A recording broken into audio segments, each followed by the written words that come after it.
Welcome to the Institute for Advanced Astonishment. Today's guest is Martin Ball. Hello, Martin. Hello. Thanks for So good having me seeing you. on. So good to have you on. Thanks for coming.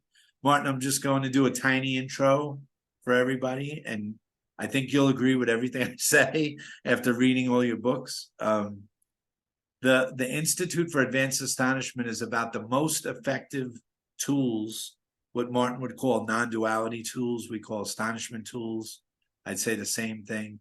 The most effective tools, potent symbols, anything to help a seeker awaken to their true nature.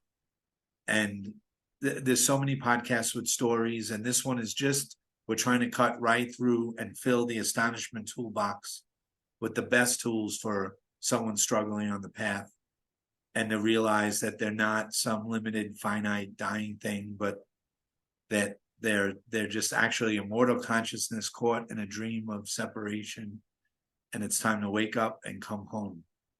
So we talk about, Martin, these three M's. Imagine astonishment with three M's. The first M being matter or materialism, and how that's an illusion of solidity and separation. The other M being medicine, which I think you know a little bit about. Yeah. LSD, DMT, any of these amazing ego dissolvers that help us see our true nature. And then the last M would be mind training. I don't know where you stand on that, but trying to make that baseline, bring it as close as we can to not forgetting what we experience on the medicine and making it our baseline. So we're only about that, and that's it. That's my intro. So nice to meet you, Martin. I just Yeah, want to nice to meet you. let them know who you are. Martin Ball's the author of many books, fiction and nonfiction, on the nature of entheogenic experience and non-dual liberation and transformation. In addition to being a writer, he's an avid musician, a visual artist, and, if that's not enough, an adjunct professor of religion at Southern Oregon University in Ashland, Oregon, where he lives with his wife, Jesselyn, and his son, Jaden. Now he's meeting James, 3 days. He's the host of the internationally popular Entheogenic Evolution podcast, which was a big part of my life while I was on the path, and the co-founder and organizer of the annual Exploring Psychedelics Conference.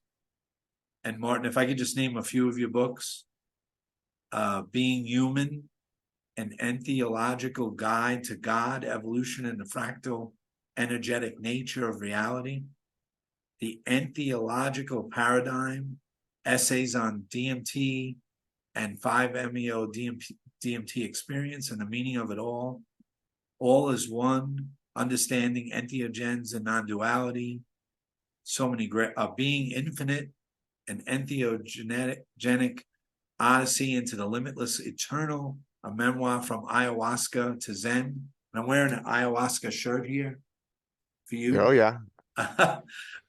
Speaking of the non-dual, mystical poetry, fractal art, and my favorite title of all time, God's Handbook for Operating Human Vehicles. Wait, God's Handbook for Operating Human Vehicles, a no-nonsense, no strings attached approach to universal being. Man, too good, Martin. Thank you for coming.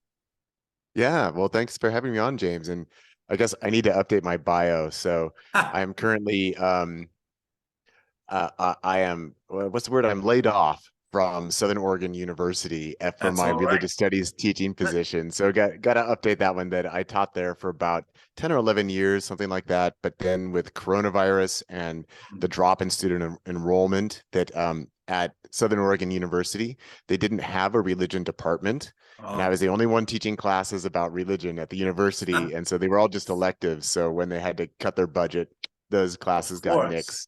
Of Yeah, course, you have to cut out the one that points right to the meaning of everything. Cut that right out. Yeah, well, I really love teaching it. Yeah, And I my can. students, they definitely loved it. I mean, as your audience might guess that a common comment from many of my students was, "You're not like any professor I've ever had." That's perfect. Yeah.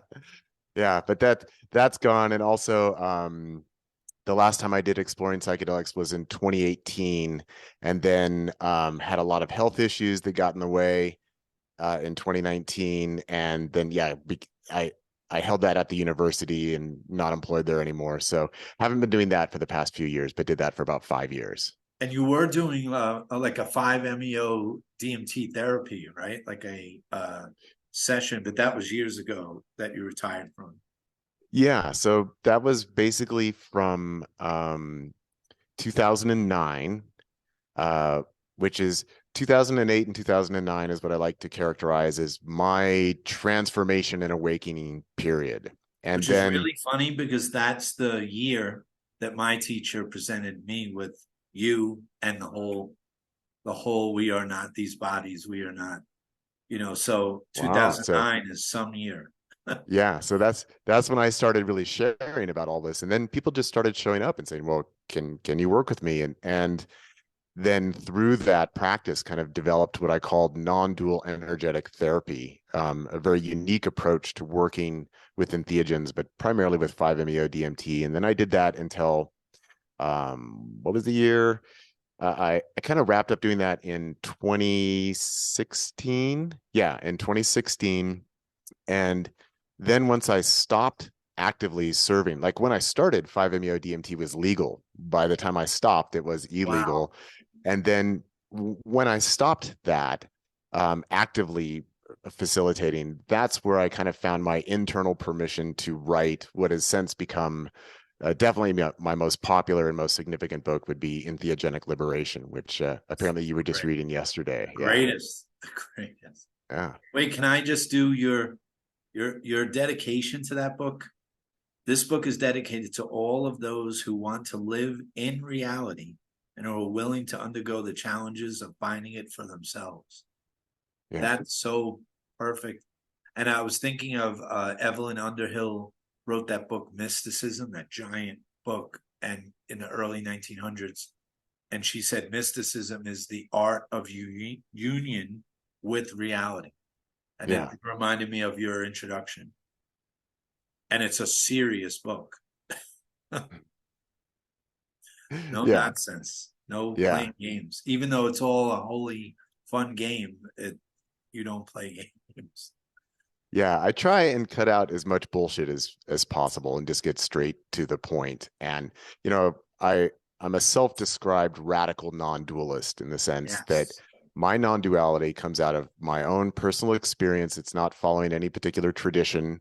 right. And especially working in the field of psychedelics, that actually a lot of my views are very contrary to a lot of people who take a more dualistic approach to psychedelics and psychedelic experience. And I've just found that I have basically no tolerance for that. In a sense that I just like, no, this is reality. And that can come off as a little strong for some people, but that's just the way I approach it. And so I don't really apologize for that. I love how you say the ego will fight it will be infuriated with this book Yeah. as you read it. And I left New York and left everything and left my job and car and everything, 5,000 books, many of yours in New York, and came to San Marcos, Guatemala, which is like a spiritual Disneyland of everything you write about as far as chakras and healing and crystals and all that extra stuff that Yeah. you you cut right through to this non-dual. So can we describe the non-dual state, or what an entheogenic is? Entheogen. Sure. Well, let's start with non-dual. So Sure. it's this very curious word because it's a negative. So it's describing what it is not in a sense. Right. And in many ways, that's kind of the best we can get when it comes to non-duality, because it is so fundamentally different from our normal everyday perception and experience that we can't really, all the words that we use, all the concepts that we use, all the ways that we parse reality into this, that, this idea versus that idea, that these are all just kind of relative concepts within the realm of duality. And so we describe things and we box them in and say, this thing is this thing, or this concept applies to this reality. But they're all sort of limited by definition. For example, if I say, this is my glass of water, we all say, okay, I know what water is, I know what a glass is, Right. and if it's his, then I know it belongs to him. So my glass of water, we have three different concepts there that are then limiting reality and saying, I'm not talking about everything else. I'm talking about these three particular things, water, glass, and belonging to this person.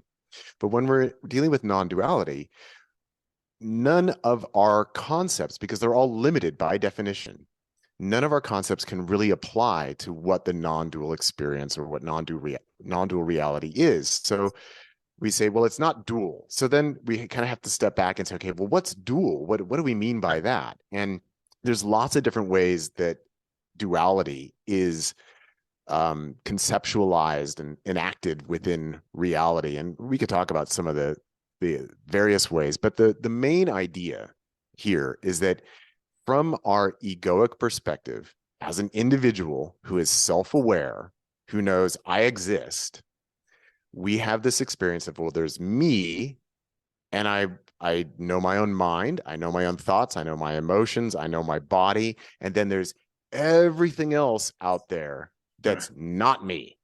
Okay. Oh. So that's the most basic sense of separation within duality. There's me, and then there's everything that's not me. There is the self and everything that is not the self.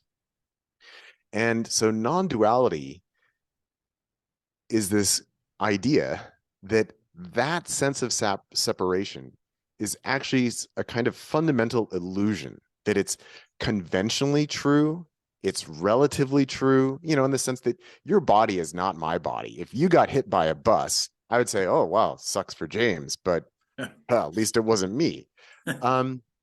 But non-duality is reaching much deeper than that. And it's asking the question in a sense of, how many consciousnesses are there really? Mm. And when we move into a non-dual experience, what's happening is that we are consciously moving past that divide of subject and object, of me and not me, of me and everything else, and entering into this state where the self recognizes itself as being universal and infinite and eternal and unlimited. So from that perspective, here in relative dualistic reality, we have two different people that are talking to each other, and they're using the computer, and you're all the way in Guatemala and I'm all the way in Southern Oregon. We are clearly in two different places in space-time.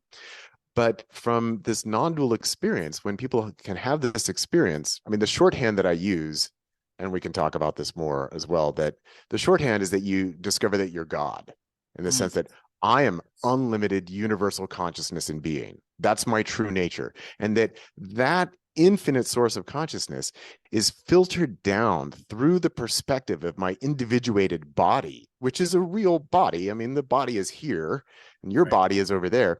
But the idea is that the same consciousness is actually performing as these two different characters that are having this conversation, but actually it's just talking to itself.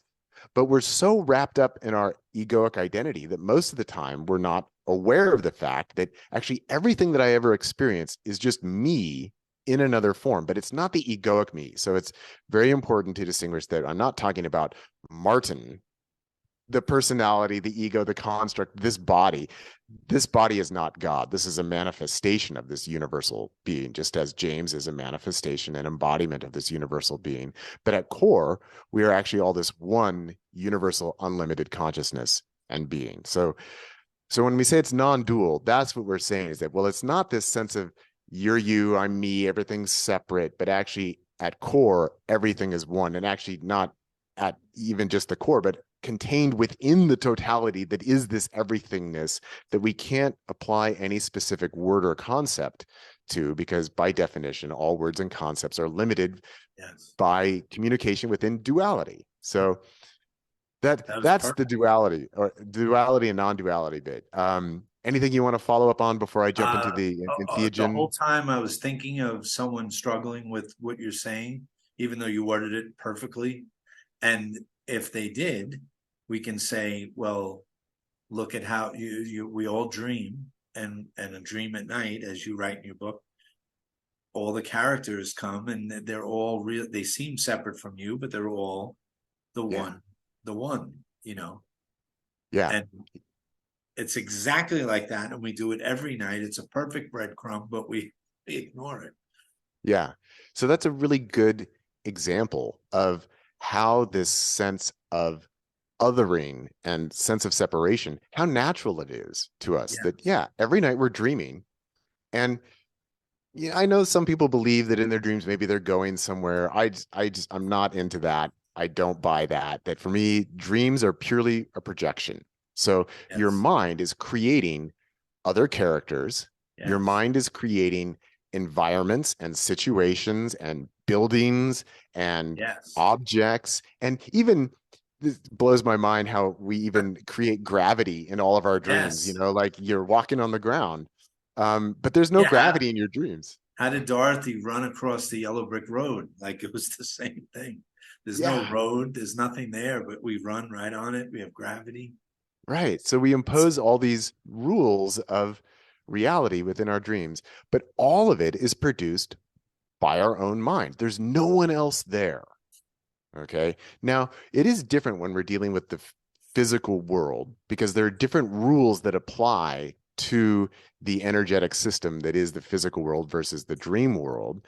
But they are analogous in the sense that there's still only one consciousness operating here. There's yes. only one actual being operating here. And it's just parsing it out into different relative characters.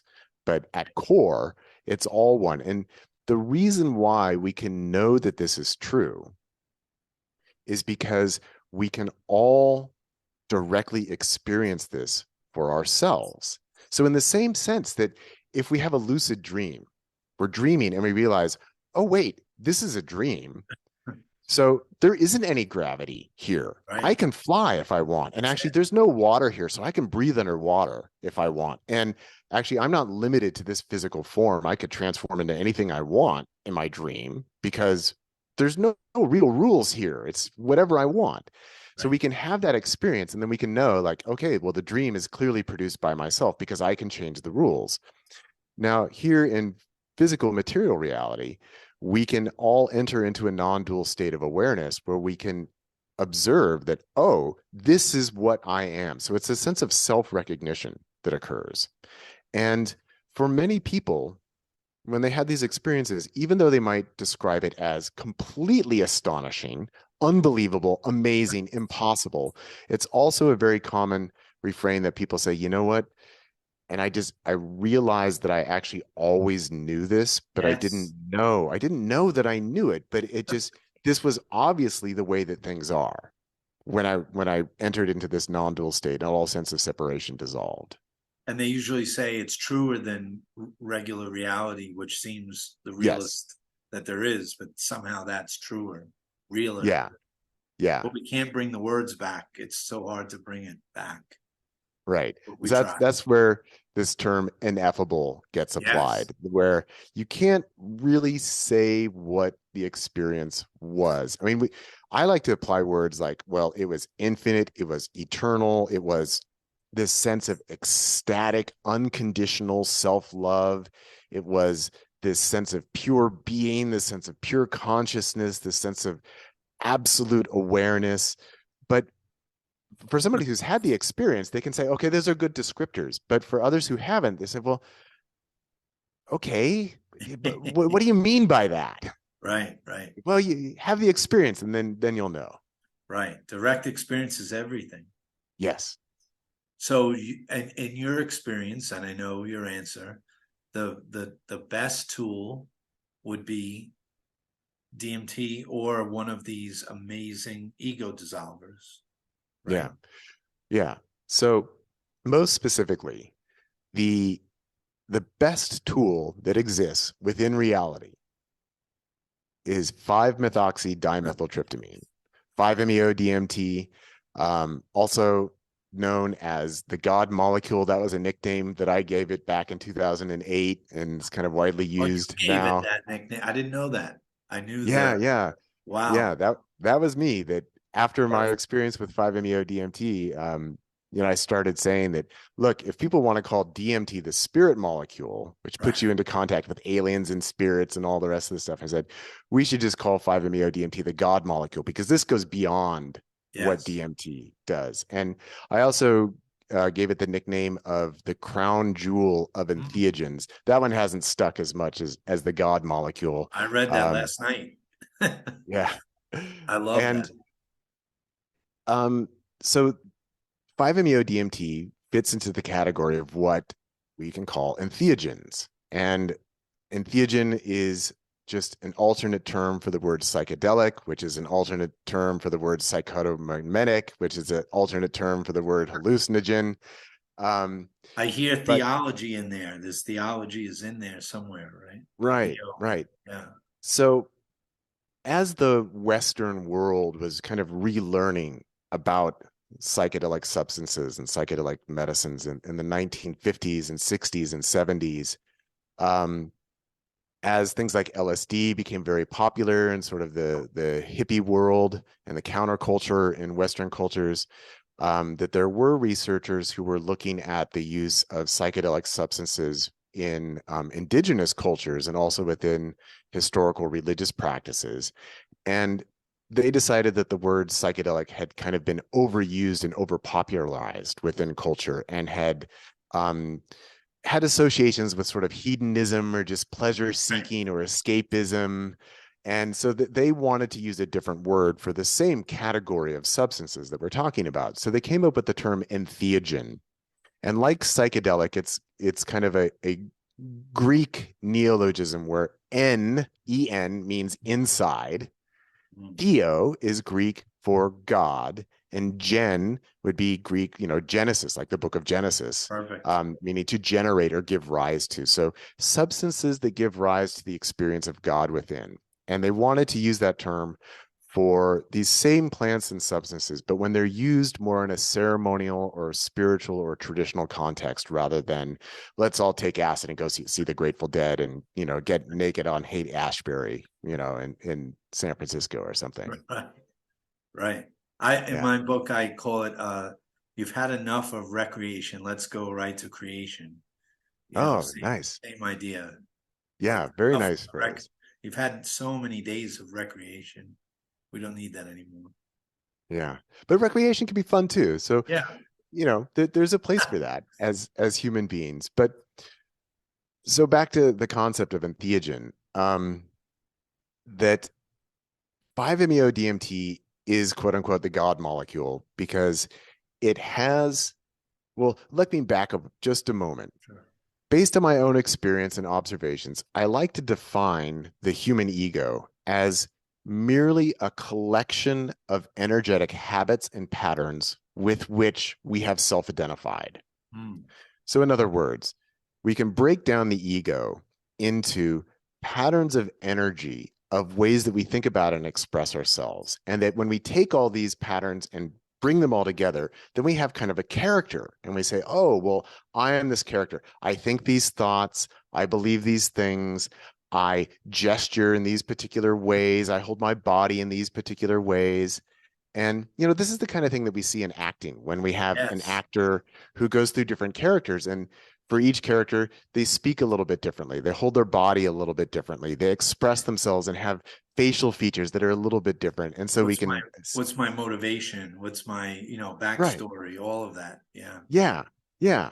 And so that's kind of what the ego is. And really good actors can go and inhabit these different personas and different characters. And even people who do impressions, right? The way that you do an impression is you want to take on the mannerisms of the person that you're impersonating, and you want to take on their style of speech.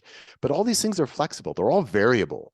But we grow up and we identify, okay, this collection is me. This is how I identify. But there a limitation in this wide range of human expression and behavior that we could all inhabit and express. And again, good actors and people who do impressions can give very clear examples of how that works. That's why Jim Carrey is an actor and an impressionist. So it was perfect for him as he dumped out Jim Carrey and put Andy Kaufman in. When he pushed Andy Kaufman back out, Jim didn't come right back up Yeah. so easily. Yeah, impression Yeah. and acting, amazing. Yeah, and then Jim went and drank some ayahuasca, and he's like, "Well, I guess actually I'm not really Jim Carrey." I mean, that's the interesting thing, is that we can discover that we're not really the person that we are, but we also still are the person that we are, but not really. And so it's this weird sort of paradoxical realm of existing within, that I'm both the individual that I am, but that's not really who I am. I'm actually this entire ocean that then gets filtered down to this little construct that then identifies and says, yeah, that's me.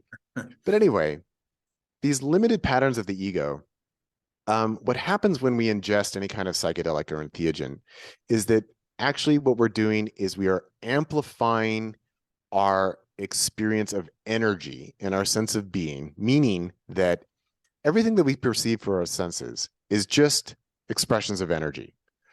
Our eyeballs see light waves. Our ears hear sound waves. Our bodies can detect, okay, there's something hot, there's something cold, because those are just states of energy. I can feel sunlight, I can feel shade, I can feel something that's smooth, I can feel something that's rough, I can feel something that's hard, I can feel something that's soft. And then internally, our emotions, these are also just expressions of energy. Like, oh, there's a warm feeling. Oh, there I feel despair. I feel hate. That's a sharp, angry energy, right? I feel love. That's an expansive and encompassing energy. So everything that we ever experience is just patterns of energy. Okay. So when we take a psychedelic or entheogen, we're actually altering and amplifying our ability to see, experience, hear, and feel all of these kinds of energies. So we can go into visionary states where now the vision energy is amped up, or we start to hear things, or music sounds differently, or we feel things differently tactilely. We experience our emotions differently. And then also, most psychedelics and entheogens, what they do is they disrupt the normal energetic patterns of the ego. So we feel, for example, oh, I feel more like a child right now, and it's the state of awe and wonder.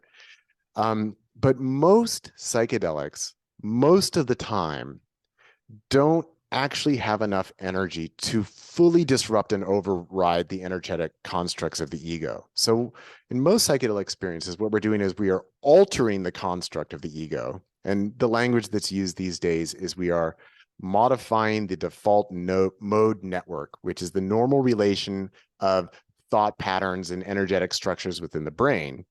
And so we're altering those, and we're making new connections. We're thinking in different ways with novelty and creativity. But the ego is still there in some sense. What happens with 5-MeO-DMT is that it is so tremendously energetically powerful that it has the ability to completely override and break apart the energetic structures of the ego, which are incredibly resilient. This is always important to note that the ego is very, very resilient. It doesn't want to be overridden. It doesn't want that. Even people who say, yeah, I want that, that's their conscious part of their ego. The unconscious part says, fuck no, I'm going to fight you every step of the way. I But with saw in your book last night that used the same word I did, but before me, tenacious. Yeah. And in my book, I call it the TMF, the tenacious motherfucker. Yeah. You know, just to give it a name. It's so slippery and so strong. It's unbelievable. Yeah. Yeah. So it's because, okay. So one of the ways that I like to parse it is like, look, your ego's job fundamentally is to convince God that it's not God, that it's actually just this one person. So when we look at it from that perspective, we've got to understand that the ego has got to be really sophisticated and really tough, because it has a tough job. It's got to convince this universal consciousness that, oh, you're not that, you're actually just this. That's the job of the ego fundamentally. Right. And So it's got to be playing a very tricky game in order to accomplish that, to take this universal intelligence and consciousness and convince it like, you're only James, you're only Martin, you're Right. only, You're you know, limited. You're limited. yeah, You're finite. It will be yeah, okay. It's us against the world. yeah. It's okay. So, Don't worry. so it's got a tough job. But when we ingest 5-MeO DMT, it is so energetically powerful that the ego can perceive it as being just untenable, that there's no way, the ego thinks there's no way I can hold on during this experience. The only thing I can do is let go. And that it presents as a quote unquote ego death experience where the ego definitively thinks and feels like, oh my God, I'm dying because this energy is just sweeping me away and I can't maintain myself. And I like to refer to that as an energetic expansion. So these limited patterns of the ego, they're getting pushed on.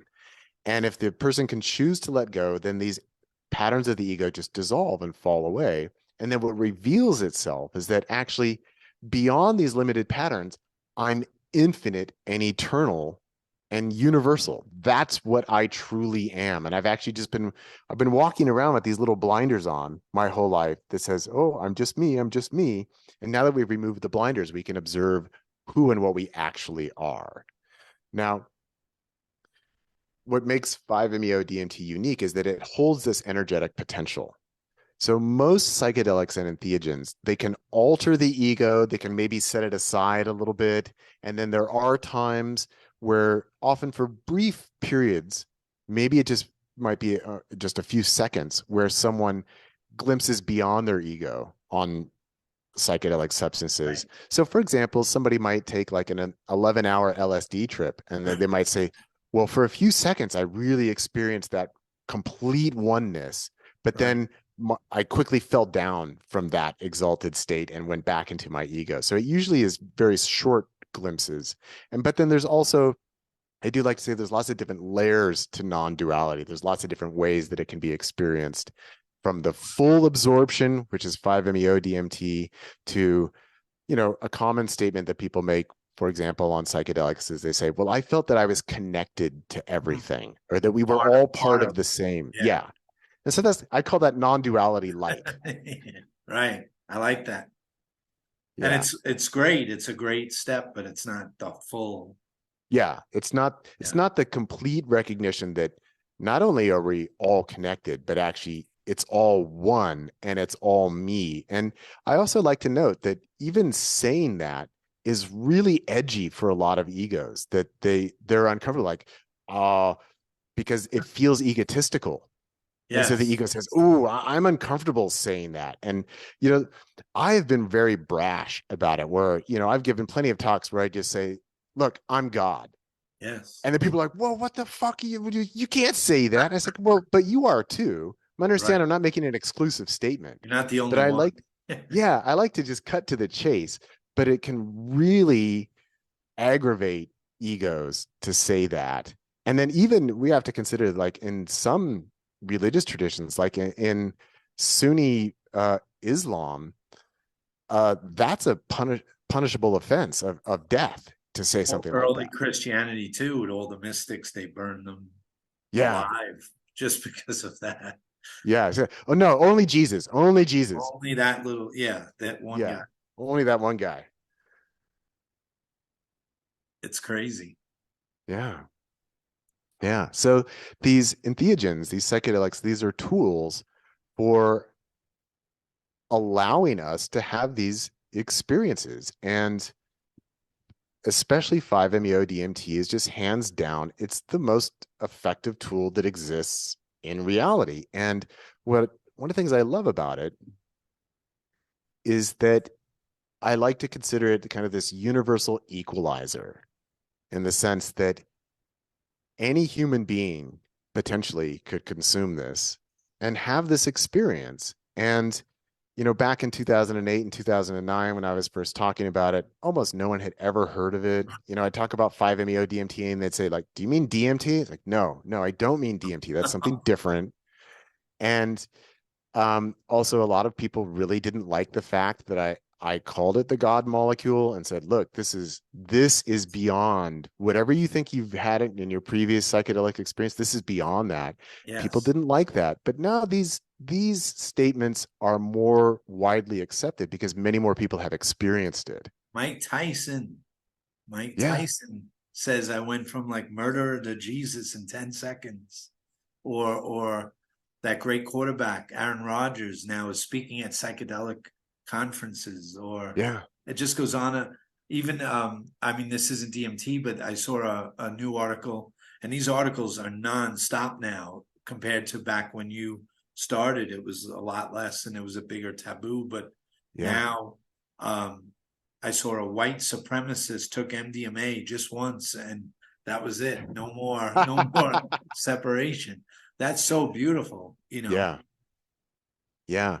And I'm glad that you raised that about the white supremacists, because there is, I guess, what we could call just the healthy sense of separation, Right. where, look, from a practical level, if the bus is coming at me, it's one thing to universally recognize that I am the bus, But you don't want but to. yeah, you might not want to just stand there in an open embrace. You might actually just want to move out of the way. So this is an important function of the ego that says, protect the animal. Yes, Like, get yes. your body is in danger. Your sense of being is in danger. Get out of the way. So the ego, in that sense of self-awareness, is highly functional and very important for us, in that sense. If we were all walking around in this complete non-dual state, we would just let the bus crush us. And, Right. that's fine from the That's universal okay. perspective, but yeah, but our children might not like Right. that. Our loved ones might not like Right. that. Our community might feel sad about that. But then what also happens with the ego, because it divides everything into self and other, is that it also then projects out a lot of judgment around what it characterizes as other. So this is the pathological part of the human ego. And we can see this enacted across cultures. I mean, this is a universal problem of human Yes. beings, where one tribe says we're true human beings, and that other tribe over there, they're not true human beings. I mean, sometimes we romanticize like tribal life, but honestly, most tribes, their word for themselves is the humans or the people. And then Right. everybody else is the not people, the not Right. humans. And so we've been living in these tribal identities, which sometimes get amassed into large scale structures of societies and religions and ideologies, but we're always othering other people. And then, from the religious standpoint, my religion, we're saved because we worship the true way. You guys are heathens and heretics. You worship the wrong way. So that gives us permission to be violent towards you or to degrade you in some way. And then we even have seen this propped up within religious doctrine and ideology that says, well, it's okay to take these people as slaves because they're not Right. really human. So that's the pathological part of the ego. And that's at the exterior level. Then also at the interior level, where the ego says, you know what, self, I don't like you. You're not worthless. I mean, Yeah. you're not worth it. You're worthless. You're bad. You're no good. You're broken. Um, and so we vilify on the outside, and we also vilify on the inside. And so this is the other side of the egoic Yeah. sword, that it serves important functions, but it also can become very pathological and very disruptive. And that's where, yeah, taking MDMA and having this sense of, oh my God, we're all one. I've been like saying white people are the best, but actually Right. we're all the same. So there's vast potential for healing, for transformation, and for letting go of biases with this kind of work. I like, last night I read this in your book. The ego is both your best friend and your worst enemy. Yeah. It is your constant companion, with the rare exception of full non-dual states of awareness, which are always transitory in nature. The ego cannot be killed or permanently removed. It can only be transcended on a temporary basis. Living as a human means living with the ego, but like you say, not in a prison. You could live in love. Yeah. Yeah. So Beautiful. you can live with a healthy ego. And that's another thing that a lot of people I think, who are quote unquote on the spiritual path, that they develop this idea that because there's these dysfunctions within the ego, that the ego itself is bad, and that there are these notions of we have to kill the ego and I have to live in an egoless state. And I just think that that's unrealistic. It's also unnecessary. I mean, I like to counter with, I ask people who say that, I said, well, do you think cutting off your hand would help you be more compassionate and spiritual and enlightened? And most people would say, no, I use my hand. It's like, okay, Right. so you use your ego as well. Right. Right. So just cutting it off isn't going to accomplish anything. Right. It'd be less body, which sounds good, but not really. Yeah. Yeah. So So the ego serves a function. Yeah. I have a question. I have a Sure. lot of questions, and I'm Hit me. hoping these are really good. This one has been bothering me. Is there any difference? Because I watch these teachers now, like a Rupert Spira, who's great. There's so many great teachers, but they always dance around the medicine. They either deny it, they dance around it.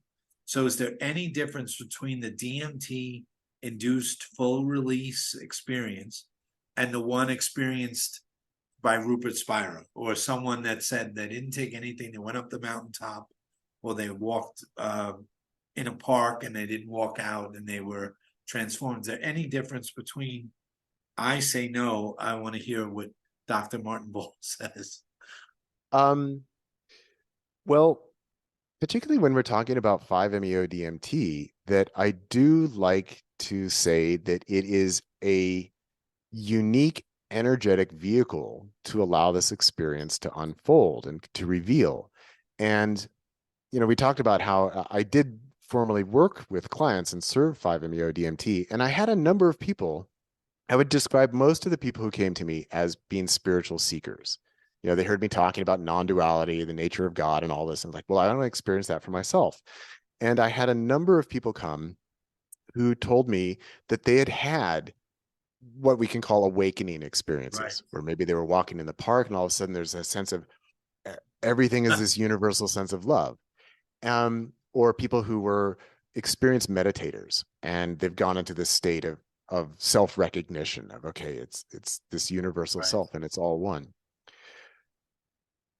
But every person who came with that, having had some kind of prior awakening or opening experience, they all universally agreed after having a 5-MeO experience, they would say, that was more profound. That was more powerful. That was more intense. That was beyond what I was expecting it to be. So I do think that as this crystalline key that functions as this neurotransmitter in the human body, I think, even here, let's back up a moment. The human body naturally produces 5-MeO-DMT and DMT. Now, from a neurological perspective, I think most likely when people are having these awakening experiences without ingesting anything, their body is producing a little bit more 5-MeO-DMT. Right. Because this is part of our natural systems inside the body. And this is true for all we kind mammals. of say we're all carrying, right? We're all Yes. carrying it. Yeah. All mammals on this planet produce DMT and 5-MeO-DMT. We are all currently producing and using two highly illegal drugs. So every person and every mammal on the planet is currently breaking the law. We should all be in prison because we're drug abusers. Right. But anyway, we do produce these things. And so we can experience them without having to ingest them. But usually it's such a very, very small trace amount within our systems. But when we ingest a slightly larger amount from an outside source, the energy goes from 0 to infinity within a few heartbeats. And people describe it as like jumping to warp speed or going to light speed or some kind of like big bang or supernova. These are adequate descriptions for what happens. And so even if we are quote unquote going to the same place or having the same realization of non-duality, I think that 5-MeO-DMT is a superior energetic vehicle.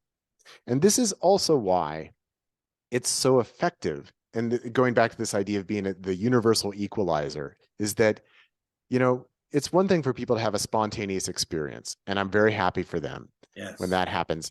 But the numbers are really, really low for how many people that happens to. And then the people who achieve this through meditation, that's also relatively very low. And it takes years of dedication and practice to reach these kinds of states through meditation. But Jesus said 2 in 10,000 will, and that was back then, 2 in 10,000, and it was still ingesting it and hiding it a little bit, but they were still drinking the medicine. Yeah, yeah. 10,000, get it. And it's not that 5-MeO-DMT automatically does this. That's always important to recognize, that even though it seems impossible for the ego to hold on, it actually isn't. And so the ego can. So there's no specific result that we can guarantee from ingestion of 5-MeO-DMT, but it holds the potential that, at least in potential, any person on the planet could take this and have this experience. Mike Tyson is a good example. We wouldn't probably normally think of Mike Tyson as someone who is prone to having a full mystical experience, because, we saw him bite the ear off some dude in the ring, right? So we know there's a lot going on with Mike Tyson. But if he can have this experience. Did you see what he sells now? I don't know. The little gummy ears that you eat the pot, you eat the cannabis. Through the ear? Yeah, little ears, and they're called Mike Bites or something. Sorry, Mike. Thank you. Sorry. Right. Someone was coming. No, I hadn't seen that, but I think good example that, yeah, if Mike Tyson can have this experience, I think that really opens the possibility to anyone could. Like, this is where, like, maybe I'm not a good example in the sense that, I had been someone who had practiced meditation. I have my PhD in religious studies. I mean, I've studied this stuff. Right. And so we can say, well, okay, so Martin had a non-dual experience, but he comes from this background. But here we have Mike Tyson, who's not coming from this background, but he's had the same experience. So and he was in his underwear with a tiger on a chain. Yeah. That guy. Yeah. Yeah. So and I remember his saying on Joe Rogan, he said he fought it in the beginning, those first few seconds. No, no, no, no. And then he said, yes. And that was it. And that's fundamentally all that's required. But that yes has to be happening at both the conscious level and at the unconscious level, right? Because you can take people who say, yeah, I really want to have this experience. I'm ready for it. And then you give them the medicine and they're like, no, make it stop. Or some unconscious part of themselves acts out. But that's all part of the process. And that's, again, why with my book, Entheogenic Liberation, I called it non-dual energetic therapy, to kind of highlight the fact that you might need to work through various levels of resistance within your ego and holding on within your ego before you actually open up all the way. And then once you open up all the way, then you go through another process of clearing out and reformatting. And so that it's not, I don't equate having this experience with liberation or enlightenment or, achievement or whatever. So I say it's necessary to have this experience if you are going to come into a state of liberation, but it's not sufficient, meaning that just having the experience in and of itself doesn't do it. Do you recommend, there's two ways, like you can do the work before you take the DMT and strip those levels away and get ready? Or do you say take the DMT and then later on return to getting rid of that extra layer of psychological stuff that was in the way? Well, one of the things that I think is really interesting about working with psychedelic medicines is that it fundamentally doesn't matter where you're starting from, because they're all an amplification of you. And so I always do like to say that, look, every person comes to psychedelic medicine and with their own history, with their own unique history as an individual, their own unique construct of the ego. So at one level, it's all the same. If we're doing this non-dual approach, it's all the same. If the person grappling with their self-imposed limitations of their ego and their self-deceptions of their ego. So in that sense, it's all the same. But each individual is unique. And so when we work these psychedelic medicines, it's you on the other side of that experience that is then directing you through what you need to go through and attend to most. And so that's where, like, my terminology of working with 5-MeO-DMT was, I'd always tell people, your first hit of the medicine, this is what we're calling the diagnostic round, meaning that we're going to see if you're actually able to open up all the way, or if you're going to show resistance, or if there's going to be some kind of avoidance or some kind of indulgence. And then we'll see, this is the place we're working from. Right. And that often what shows up is different from the story that people might tell about themselves. That's great. In other words, it's going to reveal where you're really at, not where you think you're at. Right. And so in that sense, it doesn't really matter if people have done prior work or prior unpacking of themselves or have experience with meditation. It doesn't really matter, because we're still going to start with wherever you are. I love that. And that there's always room to work within that. So dive right in and we'll find out where you are, and then we'll go from Exactly. there. Exactly. I like that. Yeah. Another question I had, are there any risks with DMT? And does the risk go up the more often you take it? Can there be any permanent damage? Just to clear that up. Yeah. So first, to answer that, I would just caution, I'm not a neuroscientist. I'm not a doctor. I can't speak with any authority at a medical or scientific level in that sense. But just based on what we know, our limited knowledge at this point, that especially when we're talking about tryptamine molecules, such as DMT, 5-MeO-DMT, psilocybin mushrooms, ayahuasca, tryptamines, they are non-toxic to humans. And also from the limited studies that have been done, it seems like most of these tryptamine psychedelics actually might hold the potential to regrow damaged brain tissue. So for example, they're looking at possibly taking Alzheimer patients and giving them tryptamine therapy, and that they might actually be able to regain some abilities within their mind. Amazing. So they're non-toxic, they're non-addictive, they do not harm the brain or harm the body in any way. But there are some dangers that I think are always important to recognize. One is that, especially when we're dealing with things like vaporized DMT or 5-MeO-DMT, that these are very, very powerful. They're very fast acting. And particularly with 5-MeO-DMT, if the ego is unable to let go, it can be a very difficult and traumatic experience. And to the point where some people say that was hell. Like literally, that was an experience of being in hell. Right. Now, and this is a minority. It can feel like eternity, I guess, during Yeah, that time too. exactly. Even though it's only 10 to 15 minutes long, you have moved beyond all normal perception of space and time. So it does feel like an eternity. And so in the same way that, if somebody lives through a really difficult natural disaster, or they live or something like that, they'll be traumatized. People can be traumatized by their psychedelic experiences in this way. So that's important to note.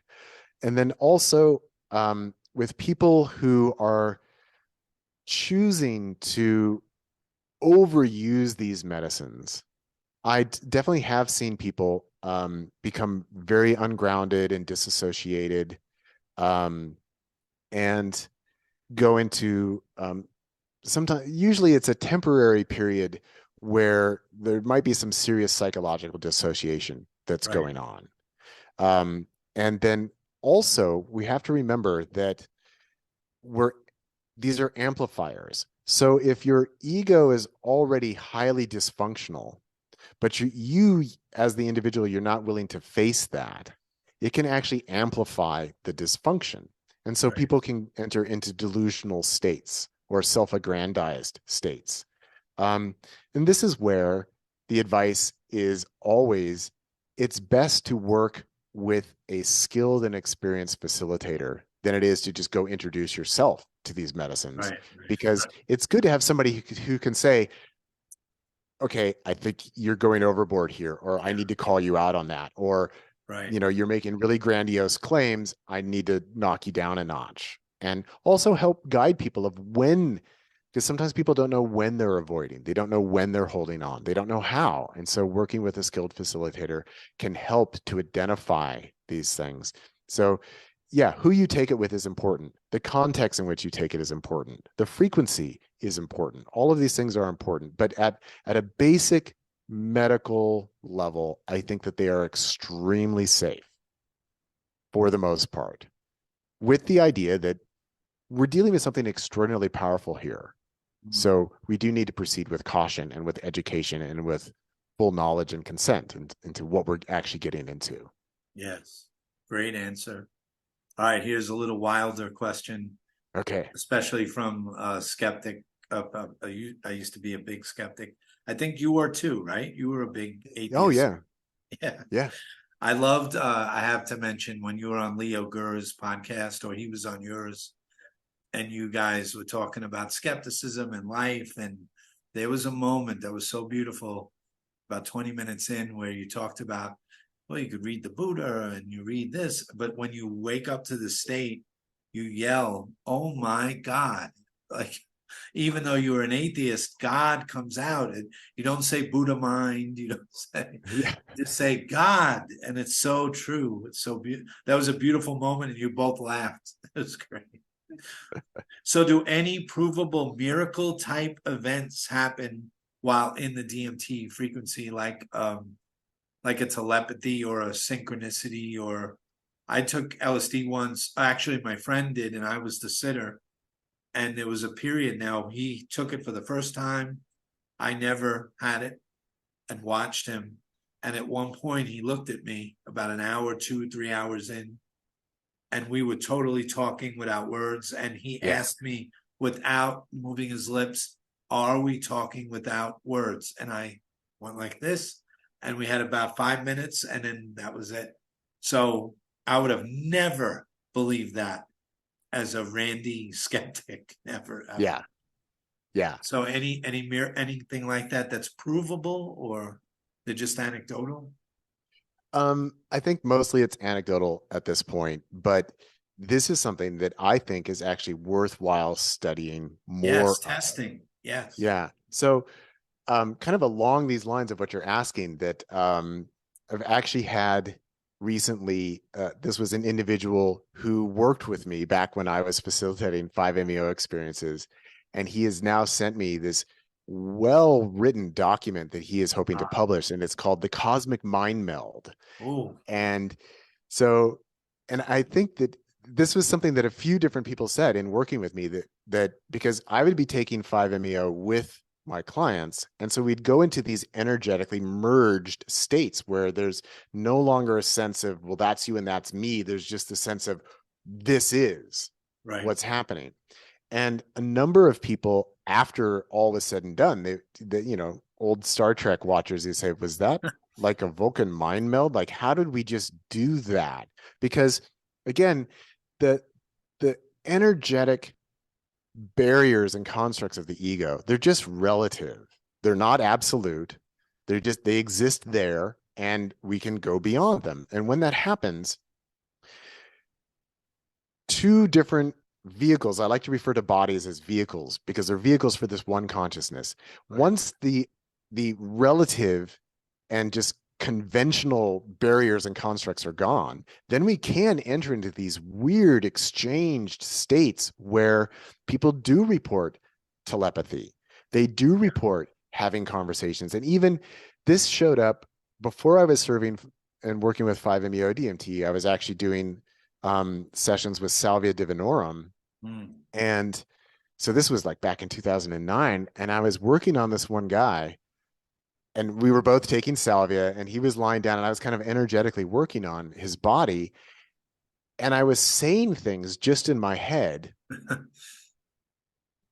And I could really feel like I think he hears me. And then afterwards, he talked, just like you said, Ah, he actually asked me about the conversation we had. And I said, oh, wow.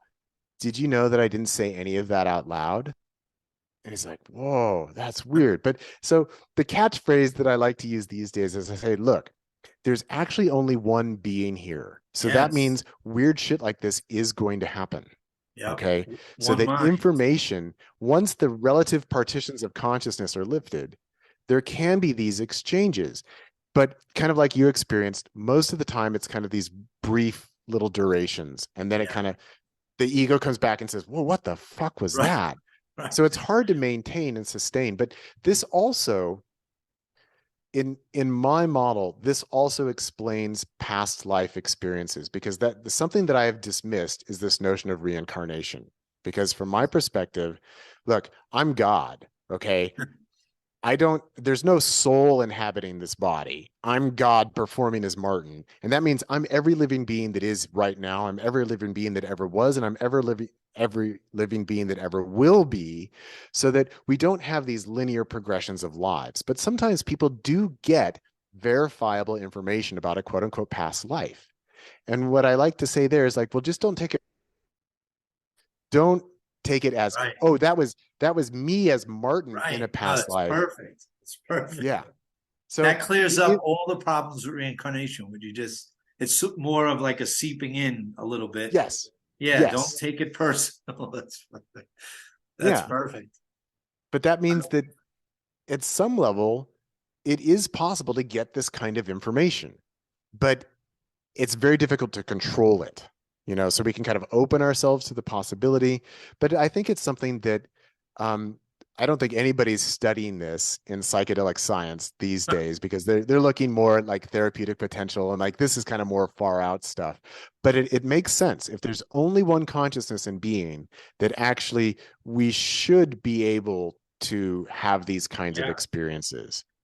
But also, with all that said, outside of psychedelic experiences, I have never seen or met anyone that I would say can Right. verifiably do this at will. Well, remember my teacher, Randy, offered $1 million Yeah, for that and never parted with a cent of it. yeah, Ever, yeah, no one ever was able to do it under at least proper observing conditions. And they would always say, well, Randy's skepticism is interfering with the demonstration. And so he'd leave the country. He'd go to Europe during, but still it never happened. So yeah, yeah. all right, I have a good one. If DMT isn't available, 5-MeO, what would be your next choice for someone who's seeking, who wants to experience this state? Well, I think probably MDA and MDMA hold very good potentials for this. That was my first one, and it was in silent darkness, which is a big difference than taking it at a rave or with a friend, which is nice, but totally quiet. Yeah. And I guess the reason why I'm going to those is because um, energetically they're very expansive, and they're very heart centered. And that for me, that this is really about opening the heart fully. And that's where their self recognition comes from, is this sense of this universally open heart. And so medicines that quote unquote open the heart can be very good for that. And so that this is something that people do report, um, I think, a bit more easily on MDMA or MDA experiences versus things like psilocybin mushrooms. They can be very edgy and scary Yes, I and just agree. weird. And Even ayahuasca, ayahuasca could be a lot. yeah, yeah, it can be very challenging and difficult, and they're more content full. And so that can be more confusing for the ego as well. Whereas things like MDMA usually doesn't have a lot of content. Now, if somebody's working through healing past trauma, there's going to be content in their MDMA experience. But if they're not working through that and they're just able to relax, that there's just this feeling of the boundaries are dissolving. And so I think that that's a good one for that. But there's the potential with any. It's a great first one because Yeah. you probably won't have a bad trip. You Yeah. know, you might just love your sitter and hug your sitter, but you probably won't have a bad trip. Yeah. And And that's my teacher had pushed the mushrooms in the beginning after I had the experience without anything, and I was still scared of the mushroom for the reasons you said. And then he said MDMA, and I never even heard of it. And that changed everything. And then I was ready for the mushroom after. Yeah. So kind of like the Buddhist meditation of loving kindness, what I would recommend, say with MDMA, is that you might start with, oh, I really love this person, right? As Yes. that loving feeling is opening up within you, you Right. say, oh, I really love this person, or I really love my sitter, oh, I really love my dog. And your dog comes over, it's like, fuck, I love my dog so Oh, much. yeah. But then see if you can keep expanding the circle and just Perfect. make it bigger and bigger, and then get to I love everything. And Yeah. then it inverts and turns around to I love myself because Yes. I am everything. Yeah. And then that's the That's non-dual perfect. experience. That's perfect. Yeah. Perfect. So I think Um, MDMA is a good route for that. Yeah. out of 10,000 meditators, because I know you had a lot, how many had the full release with the DMT? If you can give me numbers. I don't know if you can do that, or is it a long game, or when you did the teaching, were you playing the long game and just giving them certain ones had an experience, but only a few had the deep full release? Or do you find that 5 out of 10 have a full release, 1 out of 10?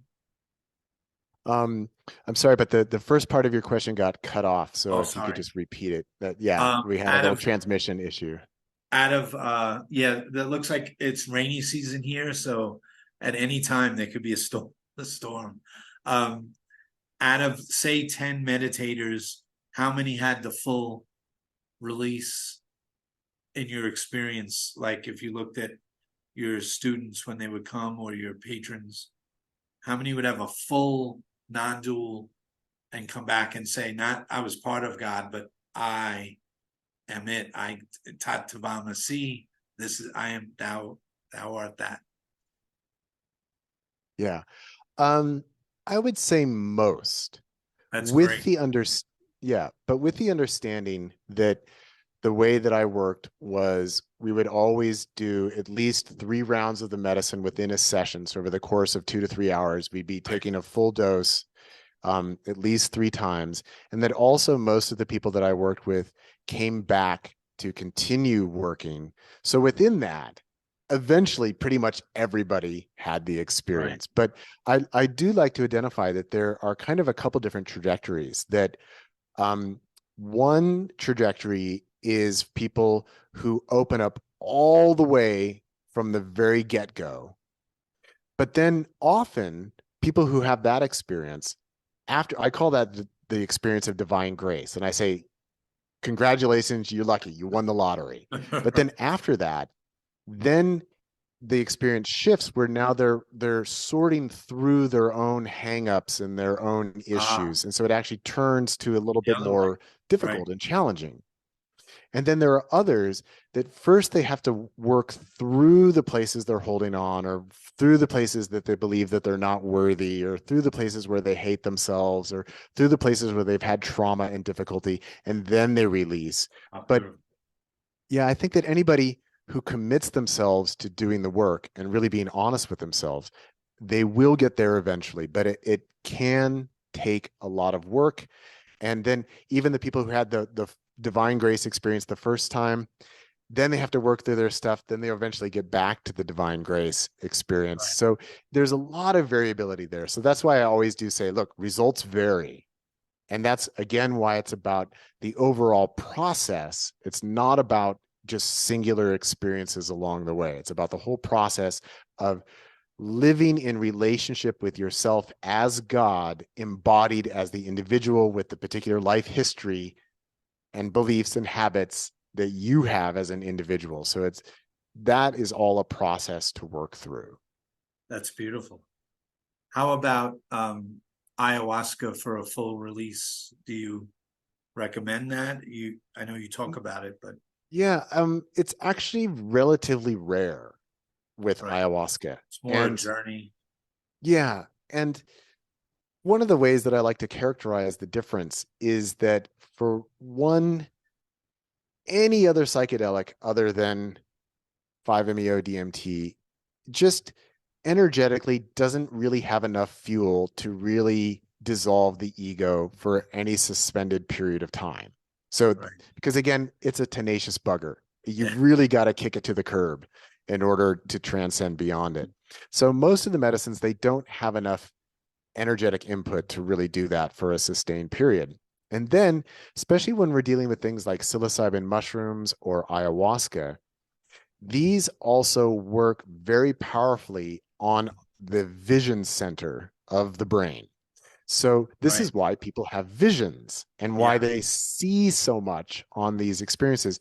But vision is fundamentally dualistic in nature, because as soon as I see something, I say, I am seeing Yeah. this. Now, the workaround that I like to advise people take is just consider that everything that you're looking at in your psychedelic experience, you're just looking into a mirror. Hmm.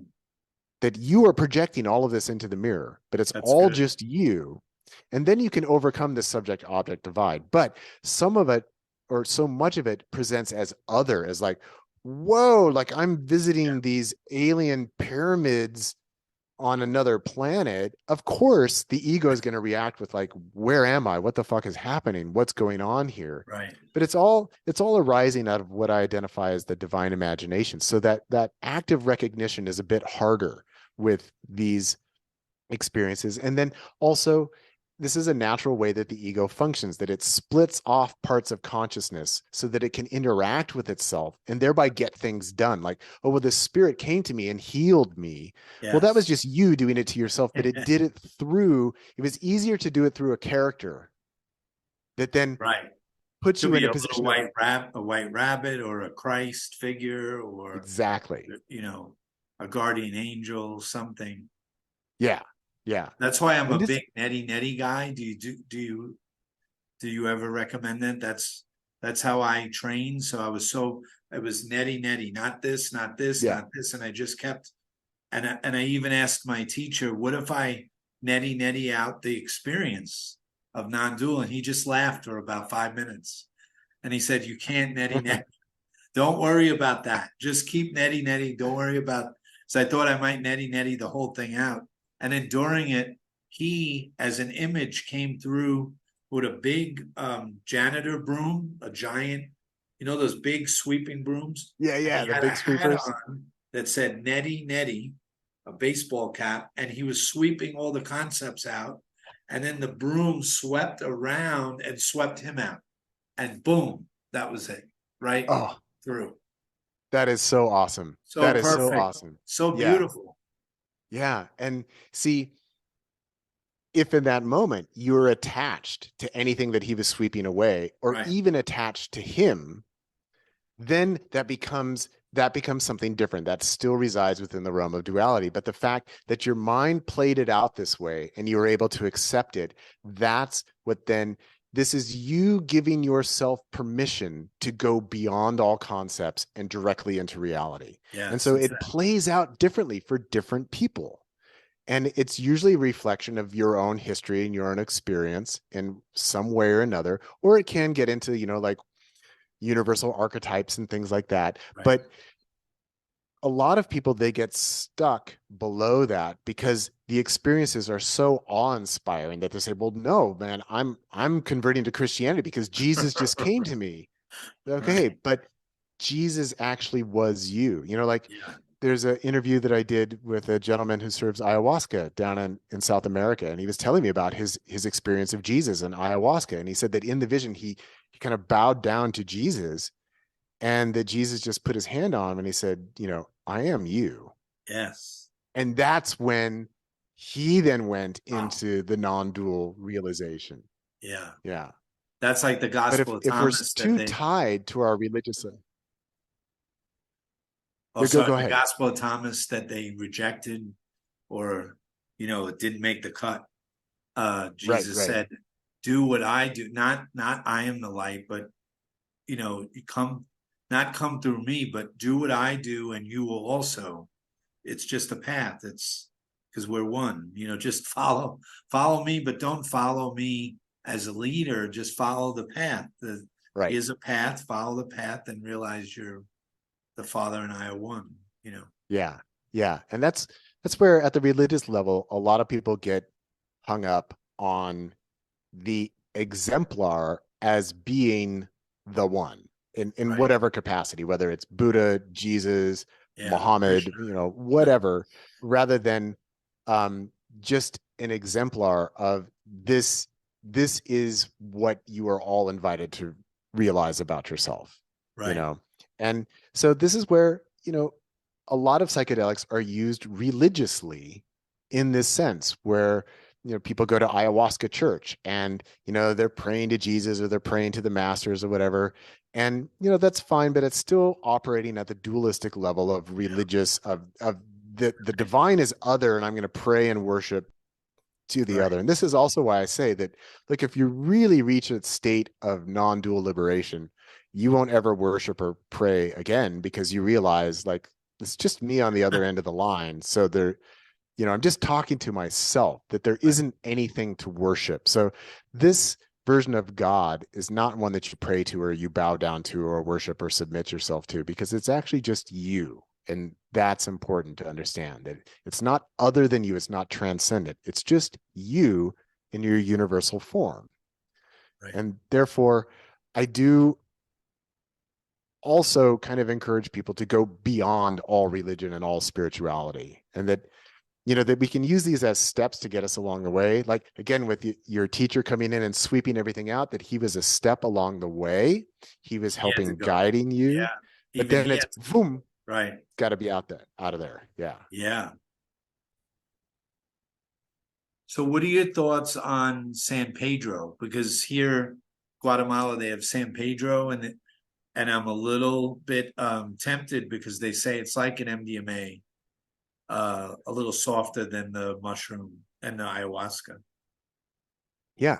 So San Pedro cactus is phenethylamine. It produces mescaline. So when you're dealing with, like, kind of the main psychedelic categories, we have tryptamines, which we've already talked about, and then we have the phenethylamines. And so the quote unquote natural phenethylamine is mescaline. So that's found in peyote, San Pedro, Peruvian torch cactus. And then when those phenethylamines are chemically manipulated in the laboratory, then we get things like MDMA and MDA. And so these function a little bit differently, in that the tryptamines tend to function more as direct neurotransmitters, meaning that they attach directly onto our neurons, and then function in the same way as neurotransmitters do. Whereas the phenethylamines, what they do is they also increase production of serotonin in the body. And so that then we're actually using more serotonin. And that's what tends to characterize the feel good feeling, for example, Right. that comes from MDMA, that you feel good because you're producing more serotonin. And this also is how antidepressants can work, right? That they help your body produce more serotonin, so you're not as depressed, you're feeling better. So they have more kind of antidepressive qualities in that sense. But mescaline also is very visionary, that it has a lot of visual structure to it, in the same way that mushrooms or ayahuasca do. And it also is very closely related to, like, adrenaline, so kind of more of like a hormone, so that people feel sort of a surge of energy when consuming mescaline, versus, like, often with mushrooms, what happens is people's brain waves kind of move into a theta state when they take them. So they're actually going more into like a dreaming state. So a lot of people, they get the yawns when they eat Right. mushrooms, or they go through kind of a sleepy period. Whereas the mescaline, it It's kind like of, yeah, it's sort of an upper in that sense. So it's more of a stimulant. Um, so you but feel like euphoria, plus yeah, it's dissolving the ego energy. yeah. And so people do characterize it as kind of more loving. Whereas, Yeah. mushrooms can, honestly, they can be really weird, especially at higher Yeah. doses. It can get really weird. But with mescaline, it's actually really hard to take a very high dose of mescaline because you have to consume a lot of cactus. And the more you consume, the more bitter and the more your body goes like, ah, Right. so it's hard to eat a lot of peyote or a lot of San Pedro. Um, and then the overall experience lasts for a considerable amount of time. It takes a lot longer for it to come on, and it takes a lot longer for it to reach the peak, and then it's a lot longer to come down. So Like LSD, like 8 hours or even more. yeah, the 6 to last 8. time I took San Pedro, it was about 16 hours. Oh man. Yeah, so it can last a And when long time. you're like us, like used to meditation and these things, you might be able to extend it even longer. Like, do you think a beginner would go 16 hours or? Oh, I think potentially, yeah. Yeah. Wow. Um, but it can take a couple hours before it really comes on. And so there's this more gradual arc to it versus like 5-MeO DMT is like the sharpest arc you could ever possibly imagine. It's like all the way up. It's like logarithmically. And so it's much more gentle that way. So that can be a lot easier on the ego versus like, Yeah. oh fuck, what have I done? Right. Versus, okay, this is slowly evolving, Yeah. slowly opening up. And I would also just say at the visual level, San Pedro is just incredibly beautiful. Wow. It's very, very beautiful with eyes closed or eyes open. So it's a wonderful experience, but also the cactus generally does lead to vomiting and purging at some point. And that's also a place where it can be challenging for people because you might actually feel nauseous for a number of hours before you Right. throw up. Usually once you throw up, you immediately feel better. Or it can just present like this last time I took it that I mentioned, there was about 16 hours, about halfway through where I just suddenly knew, okay, it's time to throw up now. And I went to the bathroom and I just kind of opened my mouth and it just all came pouring out. But there was no buildup of nausea. There was no Right. sense of like, oh my God, I need to throw up. But yeah, just very, very beautiful That sounds medicine. amazing. And here, I just have to ask, it's very ritualistic and ceremonial, and I've never done that. And so everyone here doesn't understand silent darkness or anything. It's all ceremony. But there's a big bias, and I know you mentioned this in the book. There's a big bias on MDMA being in a laboratory. And I try to say, hey, if a child's hand is on the stove and you could use a spatula to get under it to get it off the stove, and the spatula was made in a lab or it was made of love or something, what does it matter? Just get the hand off whatever works. But they don't like that. They want a pure plant medicine. And what's your opinion on that? Is there, I mean, deep down, maybe you're for the natural, but maybe not. I don't know. Does it matter? Well, I formerly was kind of more like, oh, I want to see what comes out of nature and take Right. that. But here there is a strong bias for what is perceived as natural versus what is perceived as not natural or synthetic Right. or human made or man made, however people want to characterize that. And I do think it's important just to label that that is a bias and that it's usually metaphysically justified where people say, well, there's a spirit in the San Pedro that's going to interact with you. And there's no spirit with that thing that's made in a lab. But that's a metaphysical belief. I do not share that metaphysical belief. My position is that a chemical is a chemical is a chemical is a chemical. It doesn't really matter where it came from. It is the Right. chemical that is producing these effects. It's not a spirit.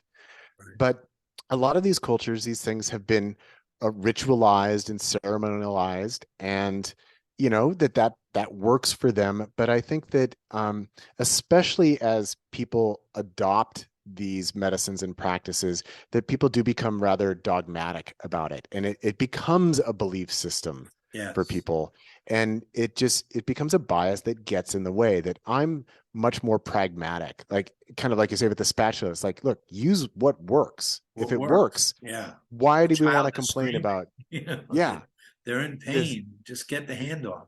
yeah, to say that there's not a spirit in it, and that the ritual use of entheogens, especially in traditional cultures, it's a big part of their culture. I mean, we just need to understand, look, this is what they do, Right. this is normal for them. This is what they do. It's ritualized, but I don't think that it means that we have to use ritual, because Right. in these rituals, people are expressing these are our songs, these are our Yeah. symbols, this is our cosmology, this is our relationship to our natural environment, this is how we've thought about it and practiced it This for is beyond X all number that. of years. Yeah. And so that's all valid, but it doesn't mean that that's the only way to do it. And that, Yeah. especially for someone who's not part of that culture, the expectation that you have to follow the strictures of this other culture, I just think is limiting. And ultimately, I'm about going beyond all limits. That's what I'm Yes. interested in.